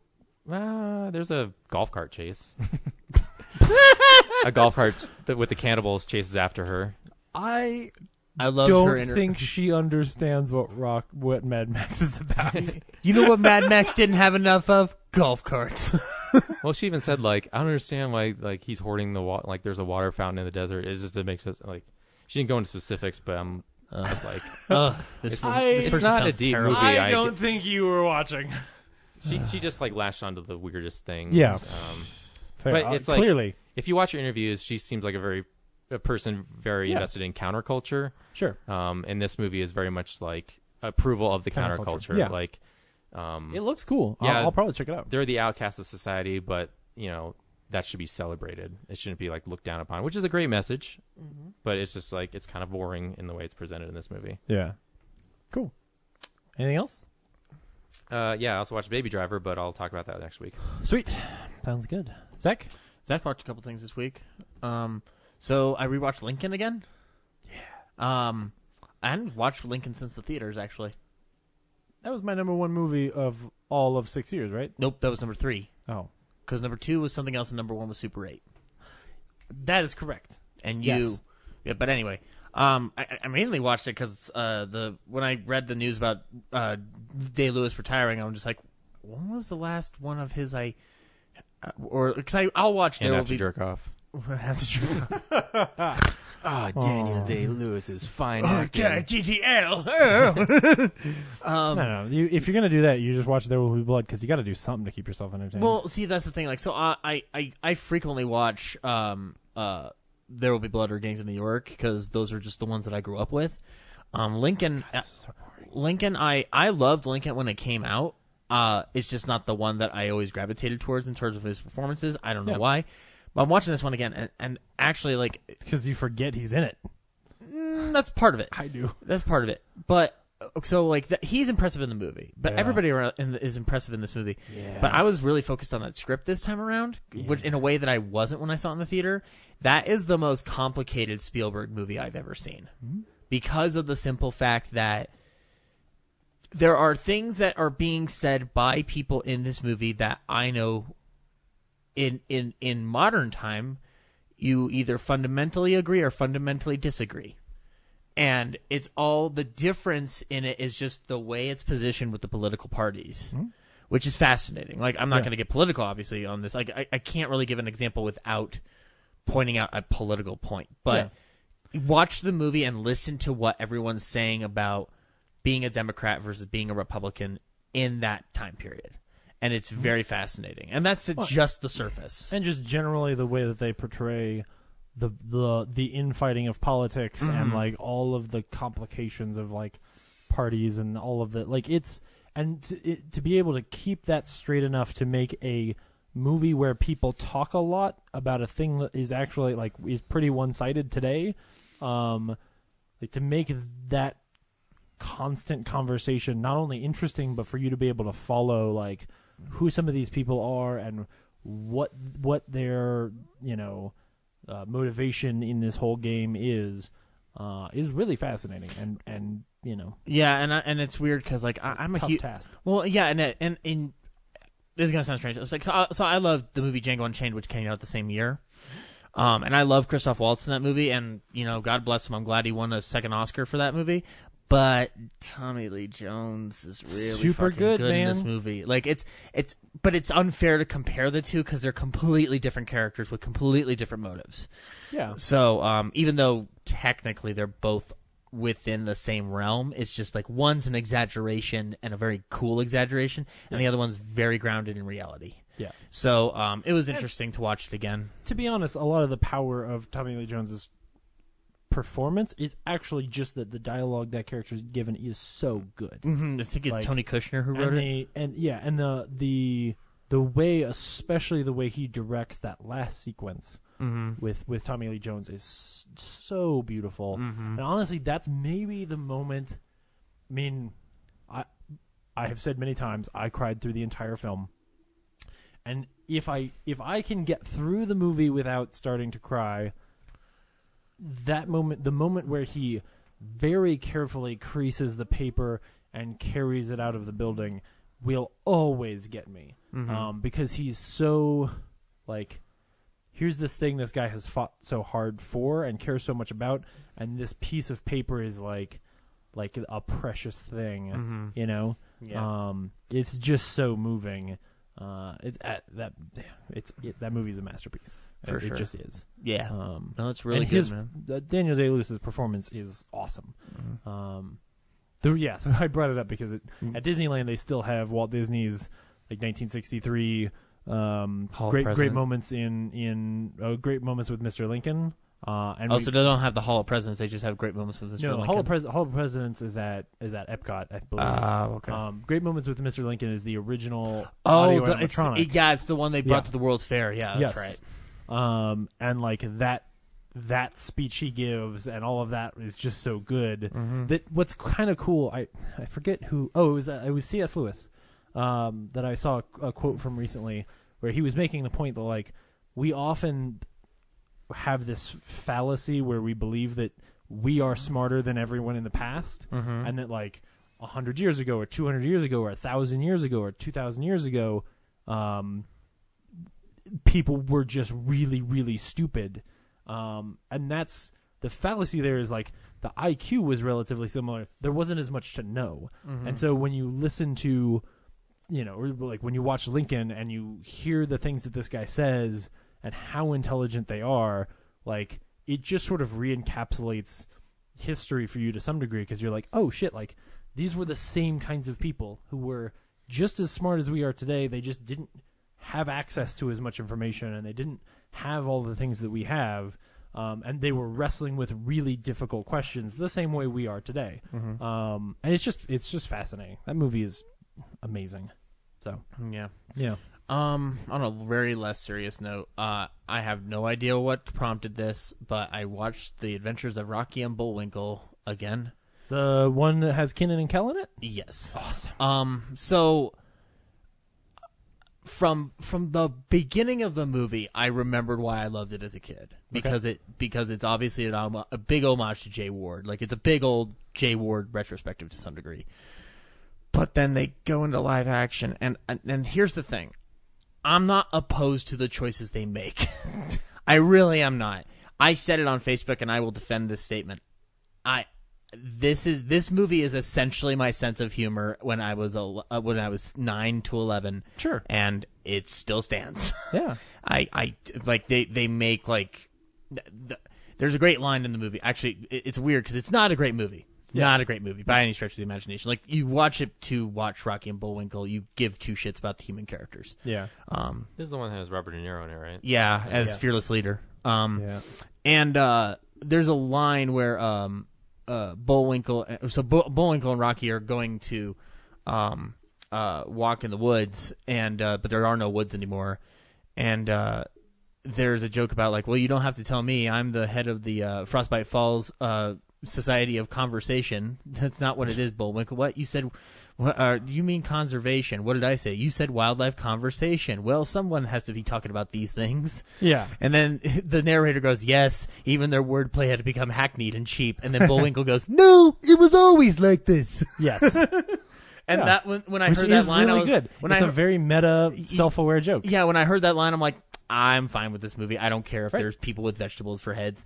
Because at least it's them saying, like, we know what we're making. Yeah, we're trying to make something fun out of something that is very hackneyed and old, and it's pretty much like, guys, we know how to make this so that it'll make some money. Yeah.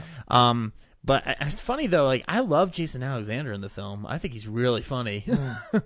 There's a line. It's a dumb line, but I love it. Is press any key to continue. Where's the any key? Okay, no, I can't condemn I love that line. That joke is so Where's the hacky and obvious and stolen from everywhere else. I think they make that joke in Turtles, too. I think I was making that joke when I was 6. It's so funny. I like it. But again, like, so it was interesting. Also, it's a joke because I saw that movie in theaters. So did I. And I bet that by that time in history, computers no longer said press any key to continue. Mm-hmm. And so as a result, kids who watch that, or if you showed that movie to kids today, they won't get the joke. Mm-hmm. Like, I know, it's but so I still thought it was cute. All right. So I'll let you have your fun. I watched a HBO documentary called Mommy, Dead and Dearest. And here's my problem with this film. Is that I can't really describe it other than saying that it's probably the most fucked up thing I've ever seen. And I've watched a shit ton of fucked up crime documentaries recently. Okay. The story of this film essentially is that this woman was over-exaggerating her daughter's potential illnesses, mental, physical, everything, to get sympathy, trips to Disneyland, and media attention. And then you find out that the daughter has none of these things, and it leads to murder of the mother. In a weird, there's basically it's what's the syndrome they told it? I think it's Munchausen syndrome. Yeah, the idea like overprotective of your children, and dude, like it's very short, so it's not like a long ass watch or anything like that. But watching it, my jaw was literally on the floor the entire time. I was like, this is fucked up.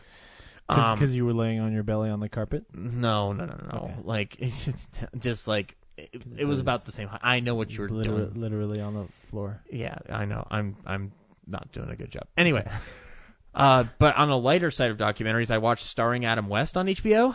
Aww. Because I was feeling emotional. Yeah. And, wow, I love that story more than I love most things. Yeah. It was just it was heartbreaking. I cried way too much, and part of it was actually because like before Adam West's death, obviously, but even before the whole like resurgence of Adam West per se, like within the 2012 area and whatnot. And I'm sure Brad was in the same boat. But we listened to Hollywood Babylon and listened to Ralph Garman really like freaking like advocate for his star on the Hollywood Walk of Fame. So much so that like there's an untold story about like an untold part about this in the documentary where Ralph Garman does an evening with Adam West and all the proceeds went to pay for that star. Yeah. So it was an emotional ride. I saw a documentary called "If You're Not in the Obit, Eat Breakfast." Okay. Which is a documentary about being 90 and old. Oh. But it stars Dick Van Dyke, Carl Reiner, Mel Brooks, and Norman Lear, and Tony Bennett does the opening credits song. Okay. I And love it. my thing about this film is that it's really cool to hear stories about Carl and Dick and Mel and Norman.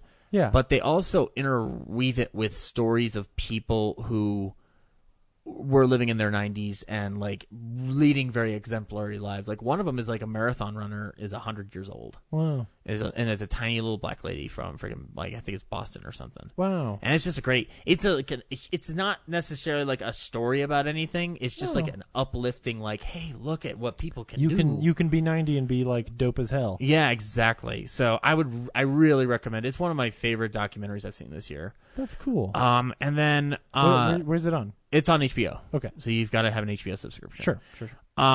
Last thing I watched this week was 42, Jackie Robinson story. Oh yeah. So I'd seen That's a it good movie. and I'd seen it in theaters. I just liked it though. I didn't even when that movie came out, I wouldn't have pegged Chadwick Boseman for T'Challa in Black Panther. Yeah. But watching this again, I was like, dude, like this works. Like he's such a good actor. Yeah. I want to see his James Brown biopic because I haven't seen that one yet.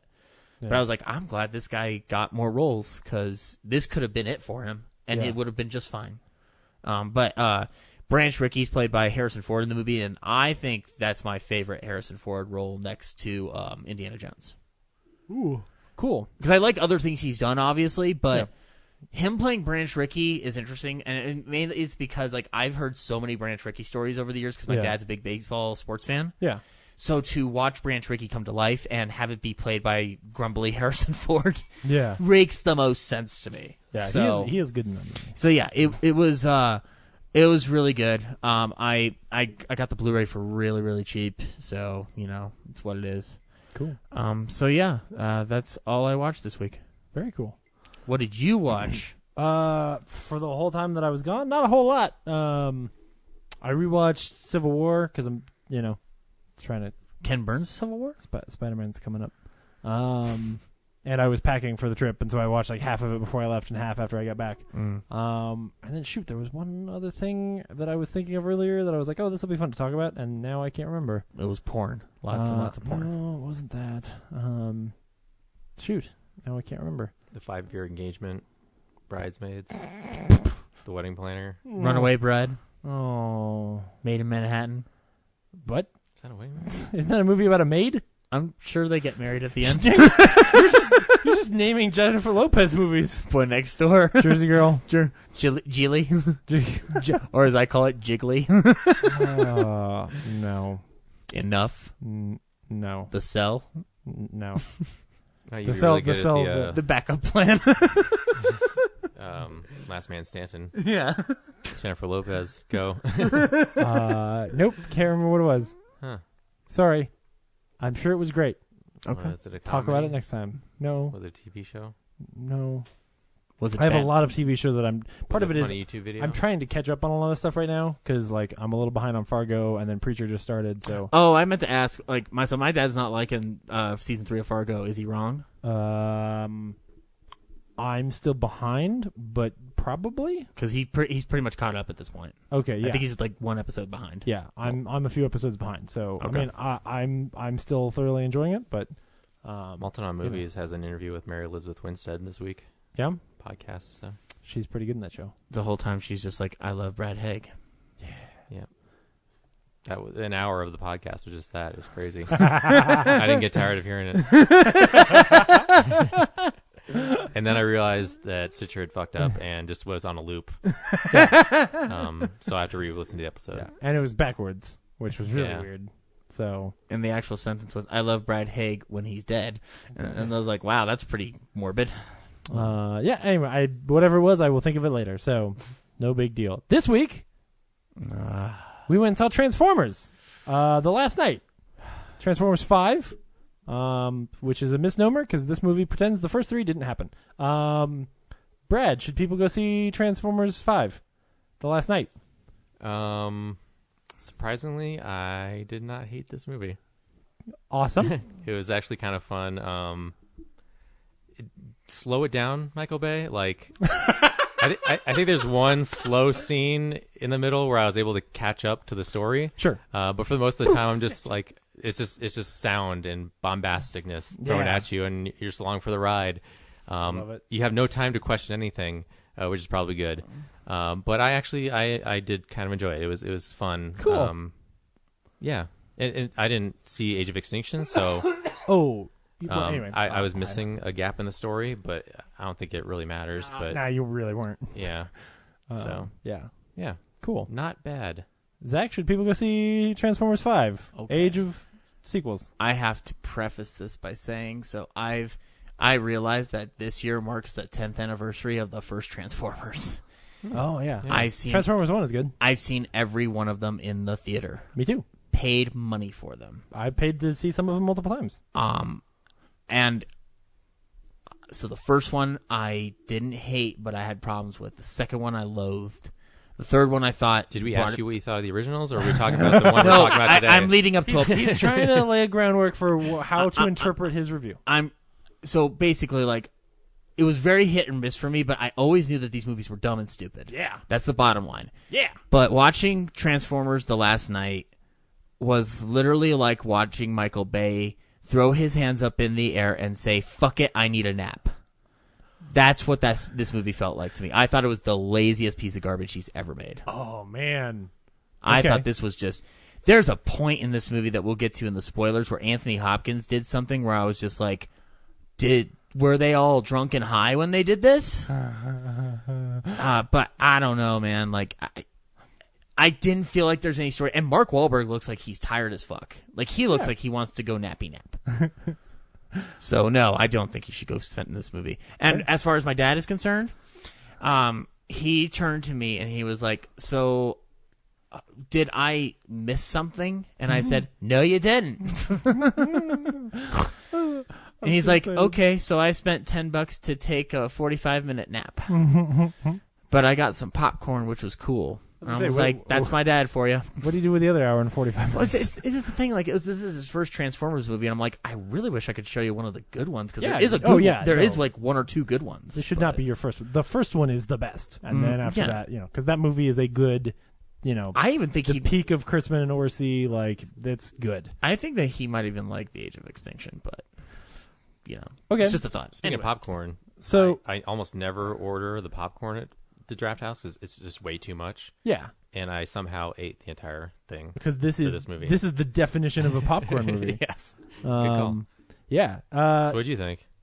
So, can I tell people to see this movie? No, unless you're like me and you fucking love these movies. In which case, this is the second most fun I've had with a Transformers movie. Age of Extinction is fucking terrible, and this movie, where I will disagree with Zach, is the people who don't give a shit about this movie are the people writing it. Michael Bay cares so little about the script and the movie making sense that he is just having fun, is how I feel. And there were so many moments where what was happening on screen doesn't make any goddamn sense, and I don't care, because this is a movie where cars turn into robots and fight, and sometimes there's little flying TIE bombers that chase your heroes through the building. Lucasfilm is gonna sue. Fucking Merlin is in this movie, played by an actor who's already played a different character in this series. And there's a flashback to where cars that turn into robots fight Nazis, and the scene has no impact on the rest of the film. Like, that's what this movie is, and it's kind of great. It's like he says, like, before I get out of here, I just want to see robots fight the Nazis. Right, yes. Like, really. The only chance I'm going to get to do it. Yes. Now, in the land of garbage movies that were a lot of fun for me to see this year, is this as good as XXX The Return of Xander Cage? No. But it is better than Underworld and Resident Evil and a lot of the other fodder of just garbage, popcorny, like, this is going to make no sense. And the fact that this movie cares so little is a little bit endearing, so that I can just watch, like, some dumb shit blow up and, like, some silly action scenes and that kind of thing. You're part of the problem. I know I am. Remember, I started it with, no, people shouldn't see this movie, which is why most of them aren't. But if you're like me and you love a dumb Transformer, go see a dumb Transformer. So, yeah, here's the trailer for a dumb Transformer movie. It started as a legend. One of the greatest of all. 1,000 years we've kept it hidden. To protect Earth from what was destined to arrive. Optimus Prime, you destroyed your home. Do you seek redemption? My maker, I do.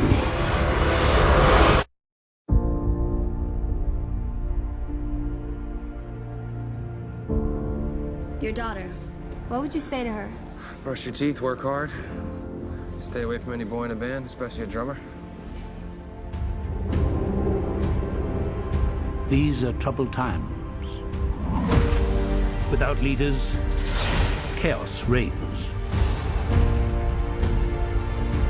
Two worlds colliding. You're all that stand in its way. And now the greatest mission of them all, to turn the tide of human history.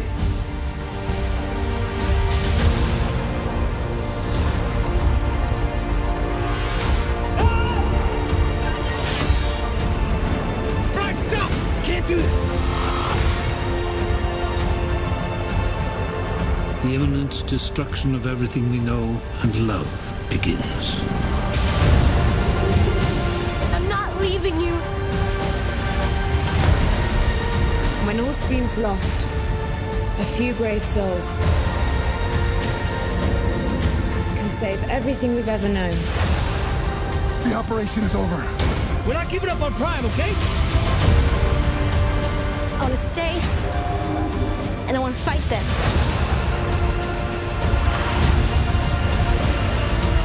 For my world to live, yours must die.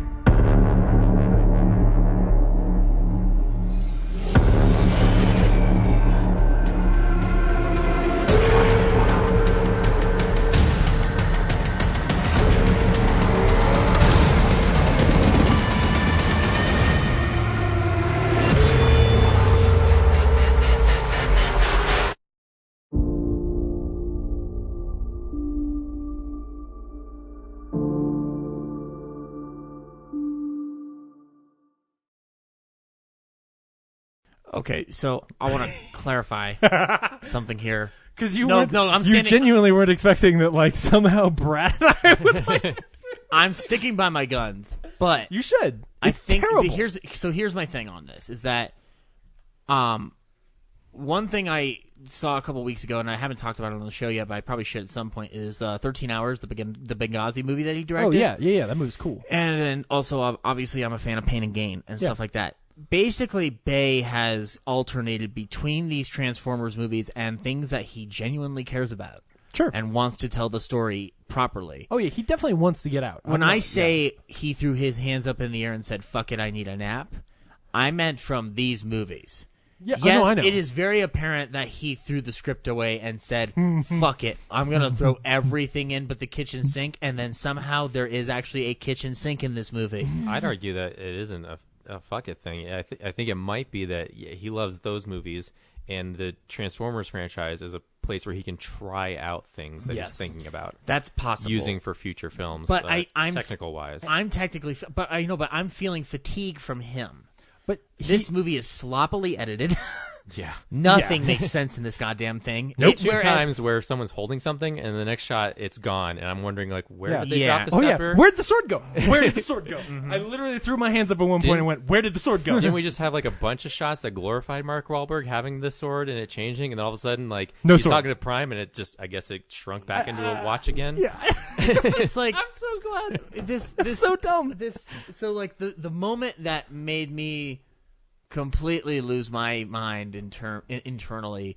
So Anthony Hopkins is in this movie, guys. Killing it. Yes. A lot. Every moment of the scene, of every scene he's in, he is fucking on point and killing it. Yes. Calling people bitch. Oh my goodness. But there's a moment where his character goes so far that I was just like, I don't know if this deserves a Razzie or an Oscar. And it was Oscar. When he points to the fat guy and says, "Tubby, get out of the way." I'm like, dude, that's like fucking like he's on coke. Somebody gave Anthony Hopkins coke.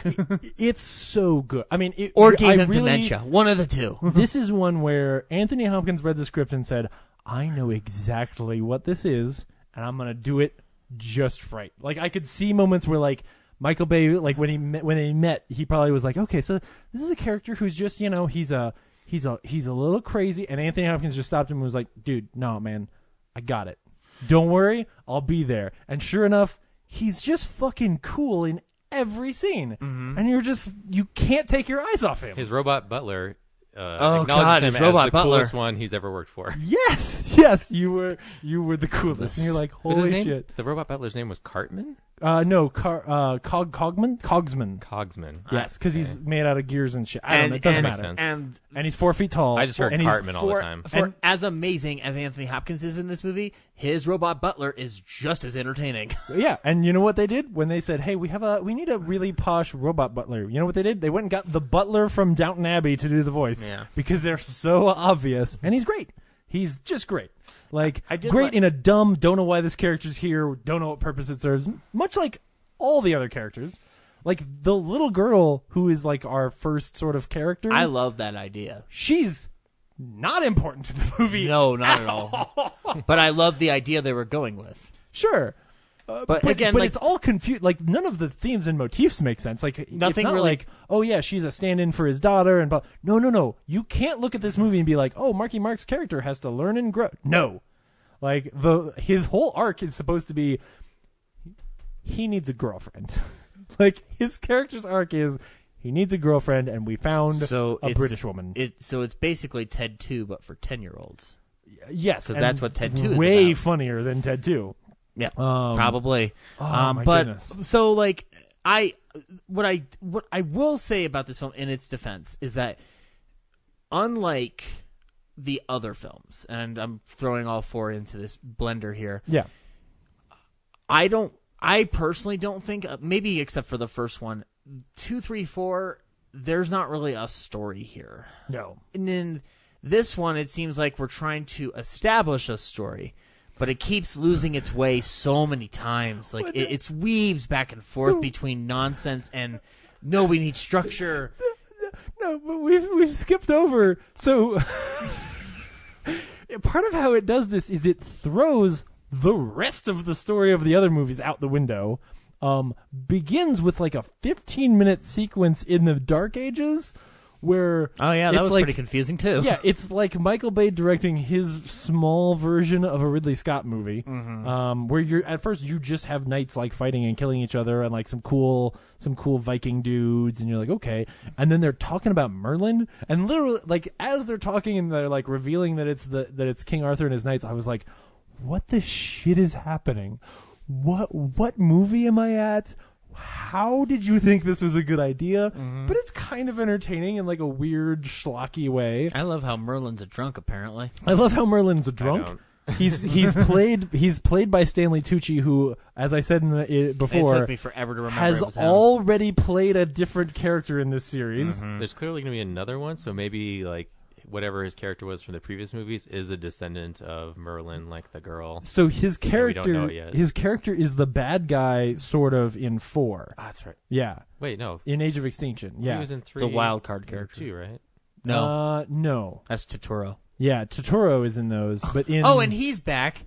Yeah, he's just hanging on. And he doesn't like to play games apparently with his friends down in Venezuela. Yeah, just some weird jokes where doesn't make any sense. Doesn't make any fucking sense. Don't know why they doesn't brought make him any back. fucking sense. It made there was no reason. Because if you don't make a weird underwear joke, I don't know why he's in the movie. Mm-hmm. Which I will say, this movie has way fewer like dumb like dick and fart jokes. Mm-hmm. Is not as sexist or racist as the other ones. It actually pays a pretty poignant point with having the chief that's guarding the junkyard. Yeah. They were like, well, coming out of you, it sounds vaguely racist. So I'm Right. like, finally they addressed it. Took 4 films, but they did it. Yeah, like they actually made they made a good joke about racism, sort of. Like they went the other way and became progressive, and I was like, what the hell movie am I watching? I know. I was just like... But, okay, so then... Merlin goes to a weird spaceship cave, and a fucking robot dragon comes out of it, and that's when I was in. At that point, I was like, holy shit, they got robot dragons. You know what I bet happens? I bet Optimus Prime's going to ride that robot dragon. And it does. That happens. Oh, that's another thing. Where the fuck is Optimus Prime in this movie? Doesn't matter. I don't know. No, it does matter. I didn't see the last one. He's in it way more. At the end of the last one, he shoots. Oh, that's one of the things I watched. I did watch Transformers: Age of Extinction this last week, and it's real bad. He leaves because the villain in 4 tells him your creator is coming for you, blah blah blah. And so at the end, his weird ambiguous so he's like dumb instead of speech, waiting for it to come to Earth and destroy everything, I'm gonna go hit it off. Yeah, so at the end he's like, pass. my creator, I'm coming for you. Cybertron, I'm coming for you. Yeah, and then fucking And some Linkin Park starts rolling. Yeah, and how's Megatron back? Because in Dark of the Moon, he died. So in Age of Extinction, Megatron dies a bunch, but in Age of Extinction, Stanley Tucci's character is like trying to steal the Transformers technology and make his own thing. And how he does it is he creates Galvatron, and in creating Galvatron, he's like experimenting with the brain of Megatron, and so he ends up sort of cloning Megatron into Galvatron. So at the end, Galvatron becomes Megatron, sort of, and leaves. So that's how. Gotcha. Also, there's a Suicide Squad introduction sequence of the Decepticons. Yes. The ones he wants on his team. Yeah. And what's great is then they all just die. Like all of those characters were annoying, and he just kills them off. That's another thing where he's learned from the previous movies where he creates these characters and they're obnoxious, but in this case he just murders them and you're fine. Oh God, maybe I'm wrong because no, I just thought of this because of that sequence. Yeah. He does that a lot in Pain and Gain, too, and that's a smart movie, despite what other people, idiots, I call them, say. Yeah. Maybe he's doing a commentary on Transformers movies. No. Okay. I don't think so, but... No. You have to go into a Transformers movie and realize that this movie is a children's film, and it is basically, it is supposed to be what you were imagining when you were 8 or 9 years old and you took your Transformer toys and smashed them together and pretended they were fighting. This is the silly, weird stories that you made up where you were like, oh man, I also have this weird Merlin doll. What if Merlin was friends with the Transformer? Literally, that's the weird, dumb shit that he is putting together. Okay, then I'm back where I started. Right, and it's fucking terrible. These are not good movies, but they're hilariously entertaining. And one of the issues that, going back to what we were talking about with Michael Bay, part of the problem for me, I think, is, or maybe that he's having, is everyone keeps stealing the cool shit he does. So, all of the, especially in Transformers 1 and 2, where he was very, holy shit, the military is awesome, and, how about Halo jumps, and how about, all this other stuff, you started seeing it show up in other movies, and so he's having to top other people. So this is a movie where they do a Halo jump, but with Osprey out of a spaceship, and it's actually kind of cool. It's stupid, but you're like, oh, okay, cool. Here's this weird scene where you're dropping planes out of spaceships or whatever. And nonsense. they crash, and everyone's okay. Yeah, yeah. And then we shoot things, and we need to blow up that thing. So the little robot R2D2 guy goes over there and says "fuck you" and blows it up. And you're like, what the fuck? Sorry. Oh, go ahead. I was just gonna say, even that scene where like there's this artificial conflict of like, oh man, we might not make it this time, and the whole time, of course, you're sitting there like, where's Optimus Prime? Wait a second, where's the dragon? And so then the dragon being ridden by Optimus Prime shows up and saves the day, and you're like, great, of course, because where was Optimus Prime? He knew they had a dragon. He was just hanging out riding a dragon, because that's what I would do. Well, he's got to maneuver around all those like planet arm-reaching things. Which was kind of cool looking, even though it totally... I had a conversation, like, at the end of the movie, which the credits are super short, surprisingly. Yeah. Considering how much CGI is in the movie, but the guy was, hey, he's like, I haven't had a chance to watch it. What'd you think? And I was like, I actually kind of enjoyed it. The humor is not, it's corny as shit. I hate it. But the rest of it's actually pretty entertaining, and, you know, the craftsmen behind the CGI for like this other metal planet crashing into the Earth and all the stuff that has to maneuver around that is actually really impressive. Yeah. And like I said, like the credits, I know that like it's not a scrolling thing. Like Guardians of the Galaxy 2, it's like just endlessly scrolling all these CGI artists. But like I looked at my phone and back up, and the movie was like done doing the credits. I'm like, how did there has to be a billion people working on this? Like at the level. Like, there's just tons of CGI in it, and it doesn't stand out that much. Michael Bay did in it a lot all of with places. crayons. What? Michael Bay did it all with crayons. Yeah. Yeah, no, I was similarly just like...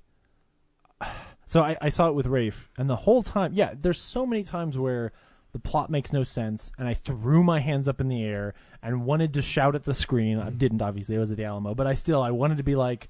What? Wait! What is even happening? Or did you just say that? Or but it moves so fast that I have no time to process any of it, right? Because they're throwing more stuff at you. And sometimes, now there were a couple times where for me it slowed down. So I actually, like Anthony Hopkins has like a single moment, and that's the only part of the movie I was like, the movie's slow down right now. Oh like, yeah, there's an actual emotional something. I think it's when he announces to Mark Wahlberg these are the last night or something. I think it's that part. Yeah. So for me, it slows down. I actually feel like it slows down a little bit during the TIE bomber sequence, where suddenly like a bunch of drones that all look like TIE bombers show up, and they have to run through a building, and it's not, the action is actually pretty good, but I'll be honest, and I keep saying this, I like the part where cars turn into robots and fight.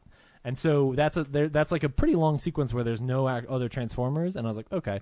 And similarly, there's a part before that where once the girl tries to be part of his garage, and they're asking like, how did your wife die? How did you lose your family? That's kind of an early slow part, but everything else is just like. I would actually say it's pretty decent. I mean, I've seen Age of Extinction, but like as a character moment, it's actually kind of decent. It's like, here's this guy who wants to be a good guy, and if you did see Age of Extinction, you're like, okay, yeah, you had that daughter, and she's off at school now, and you can't talk to her, you know? Yeah, as someone who didn't see it, like, it got me caught up, so... Yeah.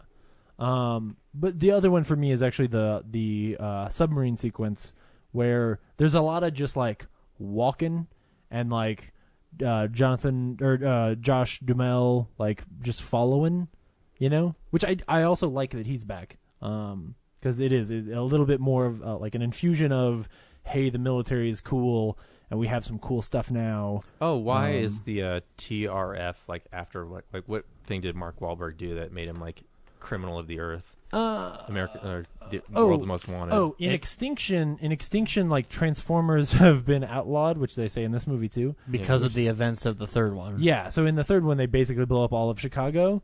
And I will say, I appreciate that this is a universe where there are consequences for the fact that like.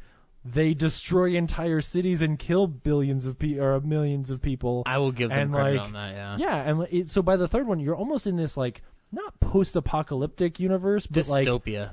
Yeah, there's this unrest because you have these, you know, these Autobots or you have these Transformers everywhere that seem to breed like fucking rabbits, considering the fact that in the last two movies, the government is constantly finding and murdering them. You know, like this movie starts with another, like, or I think, was it? No, Age of Extinction starts with, like, them hunting down a Transformer and, like, cold-blooded murdering him, and it's kind of rough, and yet there's just keeps being more Transformers everywhere. I just love that you said Transformers breed like rabbits. They just keep popping out of the woodwork. Optimus Prime, and I'm coming on you. Like, the first movie, there's, like, 6 of them that land on Earth, and by now there's, like... hundreds and hundreds of these things. Well, to be fair, apparently Earth is now their new safe haven. Right. Or based on previous communication before, obviously, everything happens in Chicago. We shouldn't try to piece together whatever's happening in these movies. But what did Wahlberg do that singled him out as so public he enemy ends number up one? he ends up finding and repairing Optimus Prime. So in Age of Extinction, they're always on the run because there is no change in paradigm between the last movie and this one. The Autobots are vigilante outlaws, and he has been helping them, and they think he probably knows where Optimus Prime is. It's at the end of this movie where he finally has that statement where he's like, where they're on the plane, and he's like, you guys have hunted me, and you've hunted my friends and killed my friends, and now when the world is ending, you want to go fly with me. That was a good moment. It was, yeah. It was because there was this moment of dude, you owe me an apology. Don't throw shit my way and act like you're the big man on campus. I was right, and you came to me for help at this point. I thought that was cool. For one, that's one sentence in the whole movie that was maybe a well-written scene. Yeah. But yeah, I mean, and I would agree with you probably that Anthony Hopkins scene is a little bit okay, you're just. Sometimes there are moments like that where I'm like, I don't know why you're still trying.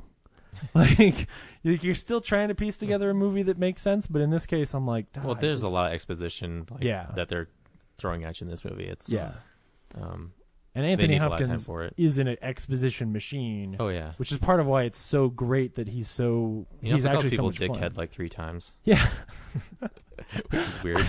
It's so good. It really is like if you're Michael Bay. And you're like, oh man, I really want to work with Anthony Hopkins. What would I do with Anthony Hopkins, one of the greatest actors alive and of his generation? Oh man, I really want him to say dickhead a lot. I want him to call a fat guy tubby, and I want him to tell the prime minister to shut up a bunch. And in my mind, it's the feeling I get is Michael Bay has the corniest sense of humor. Yes. And Anthony Hopkins doesn't want to say it, but Michael Bay's so. Anthony Hopkins does the line, and Michael Bay's like, great, let's just do one more, and can you just put dickhead at the end of it? And Anthony Hopkins pauses and then says to himself, do what the director tells you, because that's how acting is done. And we have both. It'll be okay, and the editor will choose. I don't hope so, because I want Anthony Hopkins to have enjoyed his time, but at the same time, I do like that image. An even better scenario is him saying himself, hey, Michael, what if I say dickhead? Yeah. Well, it's a PG-13 movie, Anthony. I'll only we might say not it be able to 3 get with it. Yeah. There's an article that came out, I want to say 6 months ago. Yeah. Where Anthony Hopkins was praising the shit out of Michael Bay, calling him a genius and whatnot. And I'm like, I have no idea what he's talking about. I do. I love this idea. I do, because I will go back. I am hardcore in the Michael Bay is not only a genius, but really fucking good at his job. He's just not doing the job you think he's making an action movie for kids. The truth is, the movies he's making don't fit into the parental guidance rules, right? He's making a PG movie.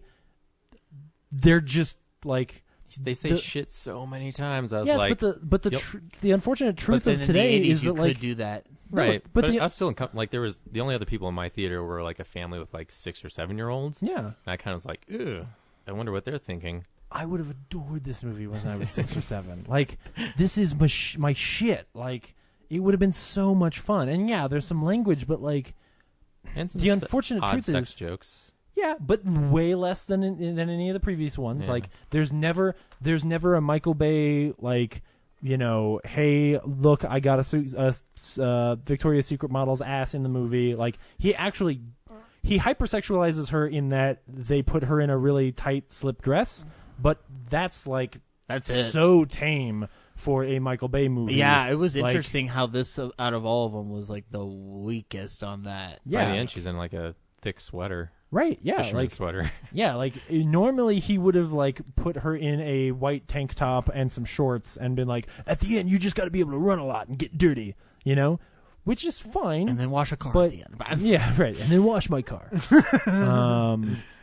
But it's but yeah, I mean, I think it's actually a lot more palatable than some of the other ones are. The one issue is it sort of depends on where you land on robot violence, which is a weird sentence. But but like Ryan and I have fought for years about like I think the third one where they like rip each other's hearts and stuff out, and it's violent, but it's cartoon violence, So for me, I'm like, whatever. They're robots. It's not like it's not even as traumatic as like Short Circuit 2 when they dismantle him and you're like, oh man, like they, like you don't really care that much. The sweet part where a bunch of the Decepticons rush at Optimus Prime and he just takes one swing and decapitates like all 6 of them in one shot. Right. It's badass. Yeah.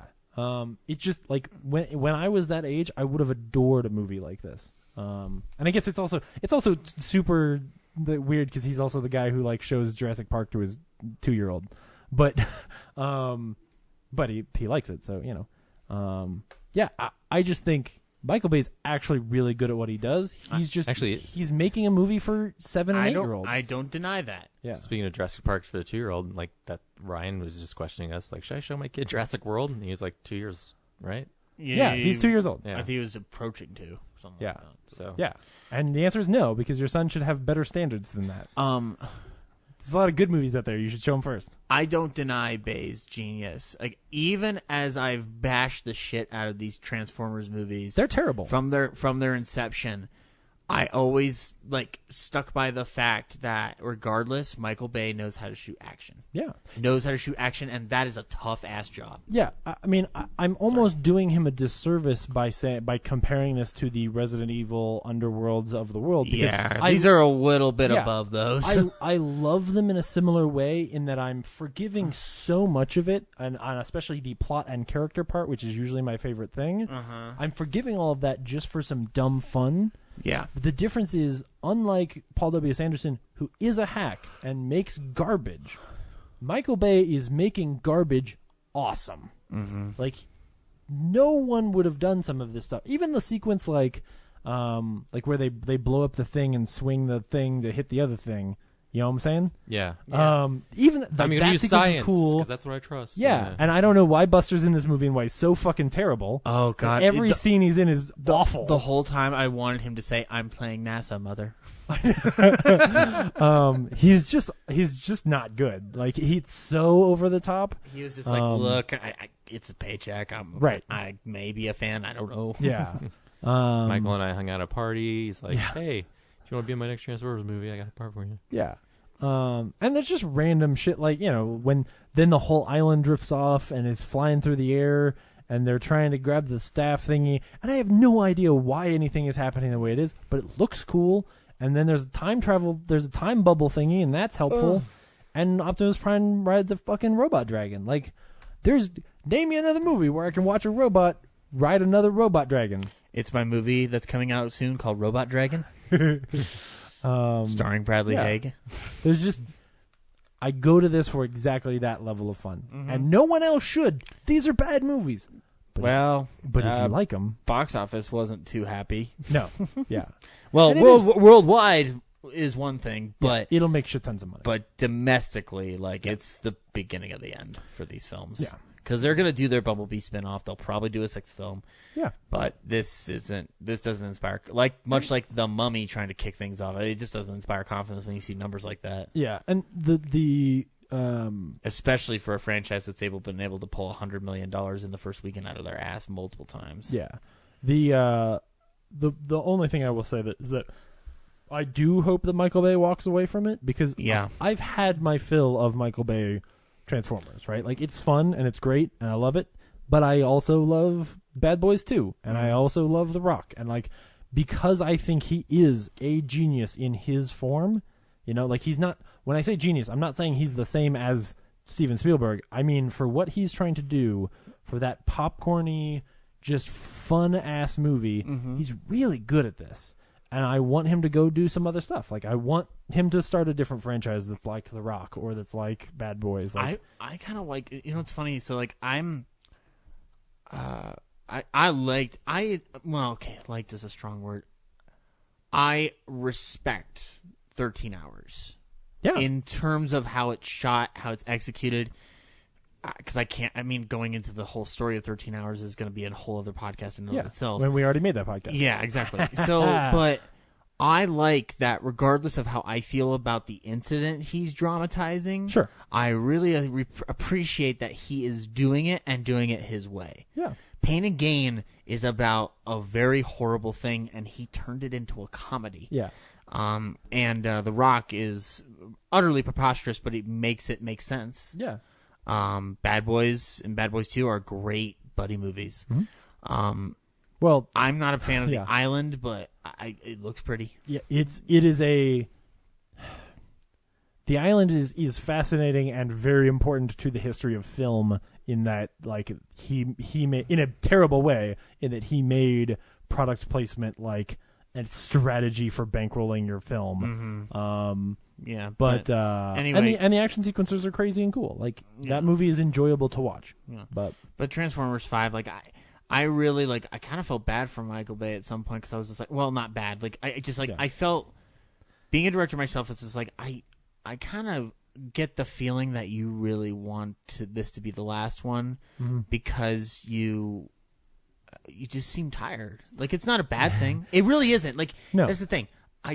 That was just the only way I could really describe the movie because at the end of the day, like, hey man, like you can do paychecks for so long before you're just like, I'm feeling unfulfilled. Yeah. I just don't feel the way I don't feel about this movie the way that I felt about Sam Mendes and Spectre, where like I don't watch this and go like, oh yeah, you have absolutely no passion for this at this point.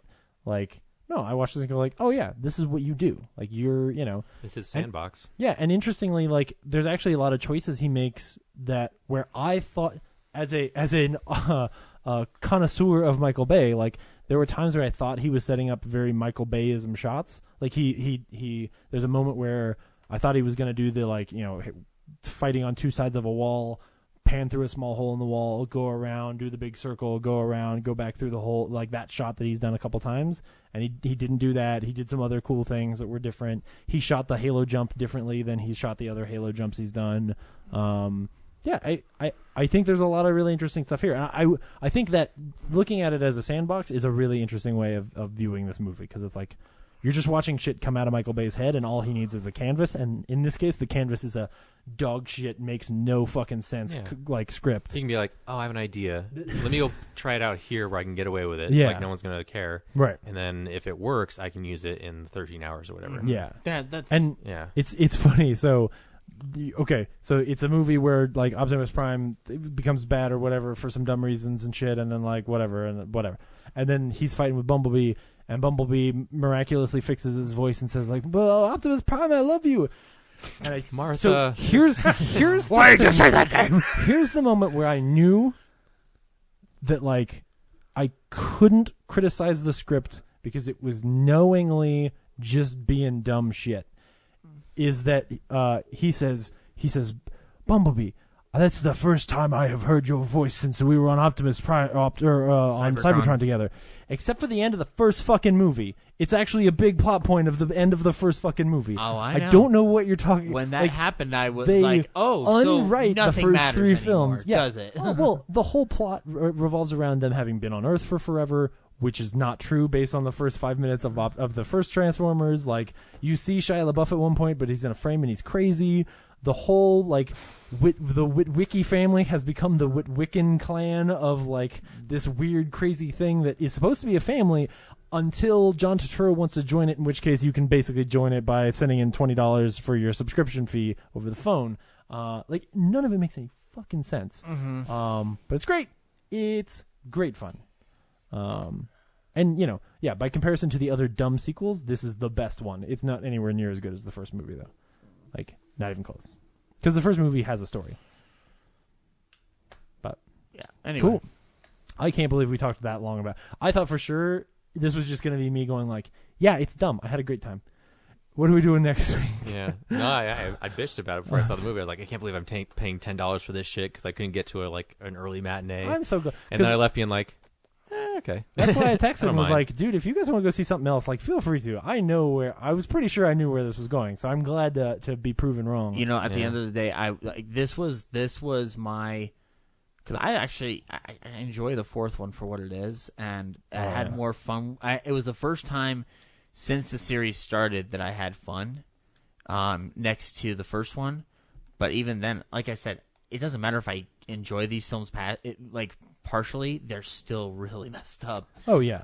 But the fifth one, walking in, and especially bringing my dad to it, like, we walked out, and, like, it was funny, though. We were driving in the car, and I was just, like, contemplating the dumpster fire that I felt it was. And my dad was just like, well, I got to hear him say, I'm Optimus Prime. A lot. There you go. And I was like, and I had a thought in my head. Point. I'm like, you know what? Maybe that's what we've been trying to do for the past 10 years. Did they also get Frank Welker back for the last one to do Megatron? It must be, because Hugo Weaving was Megatron for the first 2 or 3. Yeah, I can't remember, because I just watched this last week. I don't know that Megatron actually speaks. I think just Galvatron speaks, but I'd have to go look at the credits. But Megatron speaks in this one, and I was just like, well, what happened to Hugo Weaving? Yeah. that was an alright scene. Is he doing another Matrix movie? No. Well, Frank Welker if you can get the real one, you get the real one. Frank Welker was the voice in the show, too, right? Yeah. So yeah. they should have been there from the beginning. Yeah. But there was some controversy about that when the first movie came out. Yeah, because Peter Cullen was the one that everyone wanted back. Yeah. Yeah, I knew Ryan was going to see this, so I was like, no, I know. I don't want to see it, but it's going to be weird if you two just talk about it. Well, and it's funny because I would have been fine if it was just a battle between me and James. It's funny because the fourth one is my least favorite. And now, the whole sandbox things I make don't me understand make how me that's the think case, about it. because we have the second one in existence. Well, the second one's just the most racist. The action scenes in the second one are actually pretty good. They're not as good as 3, but they're pretty good. The second one is just super horseshit racist and has maybe the most dumb jokes, like, oh, my mom ate a pot brownie, and like just weird shit like that. But the God, that sequence, oh my god, the second one's really bad.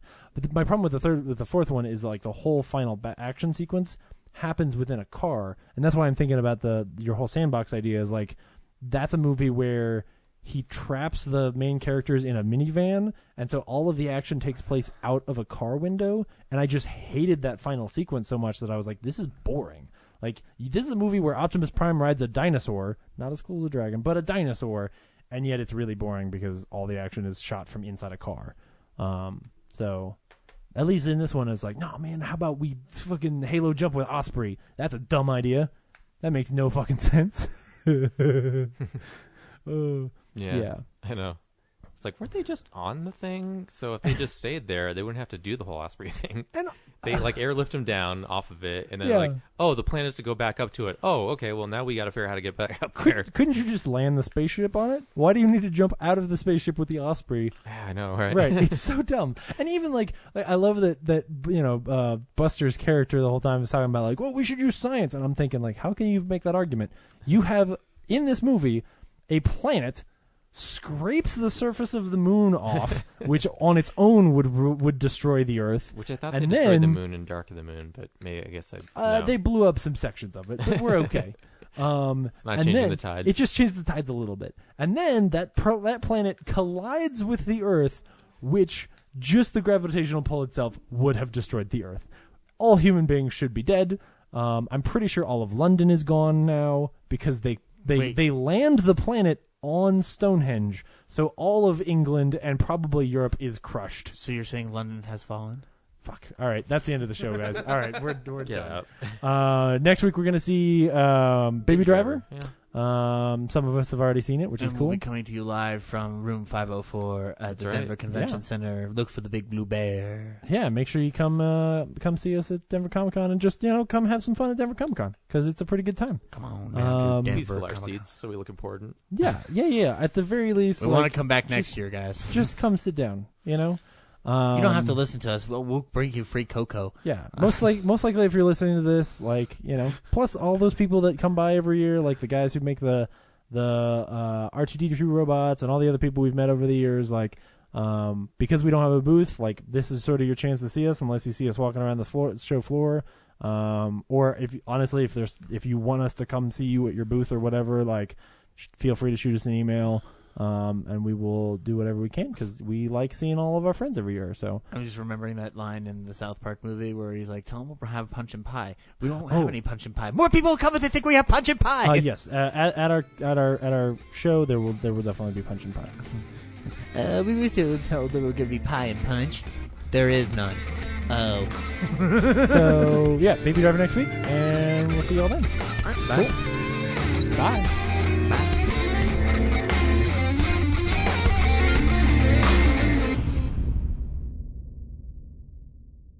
Real Nerds Podcast is a Nebulous Visions multimedia production. The Real Nerds would like to thank the Alamo Drafthouse in Littleton and now open in Sloan's Lake. We also would like to thank Colorado Coins, Cards, and Comics, especially Andrew. Our music has been brought to you by Sparks Mandrill and Plan 9 Studios. And of course, thanks to James's mother, our most loyal listener. Have a nice day.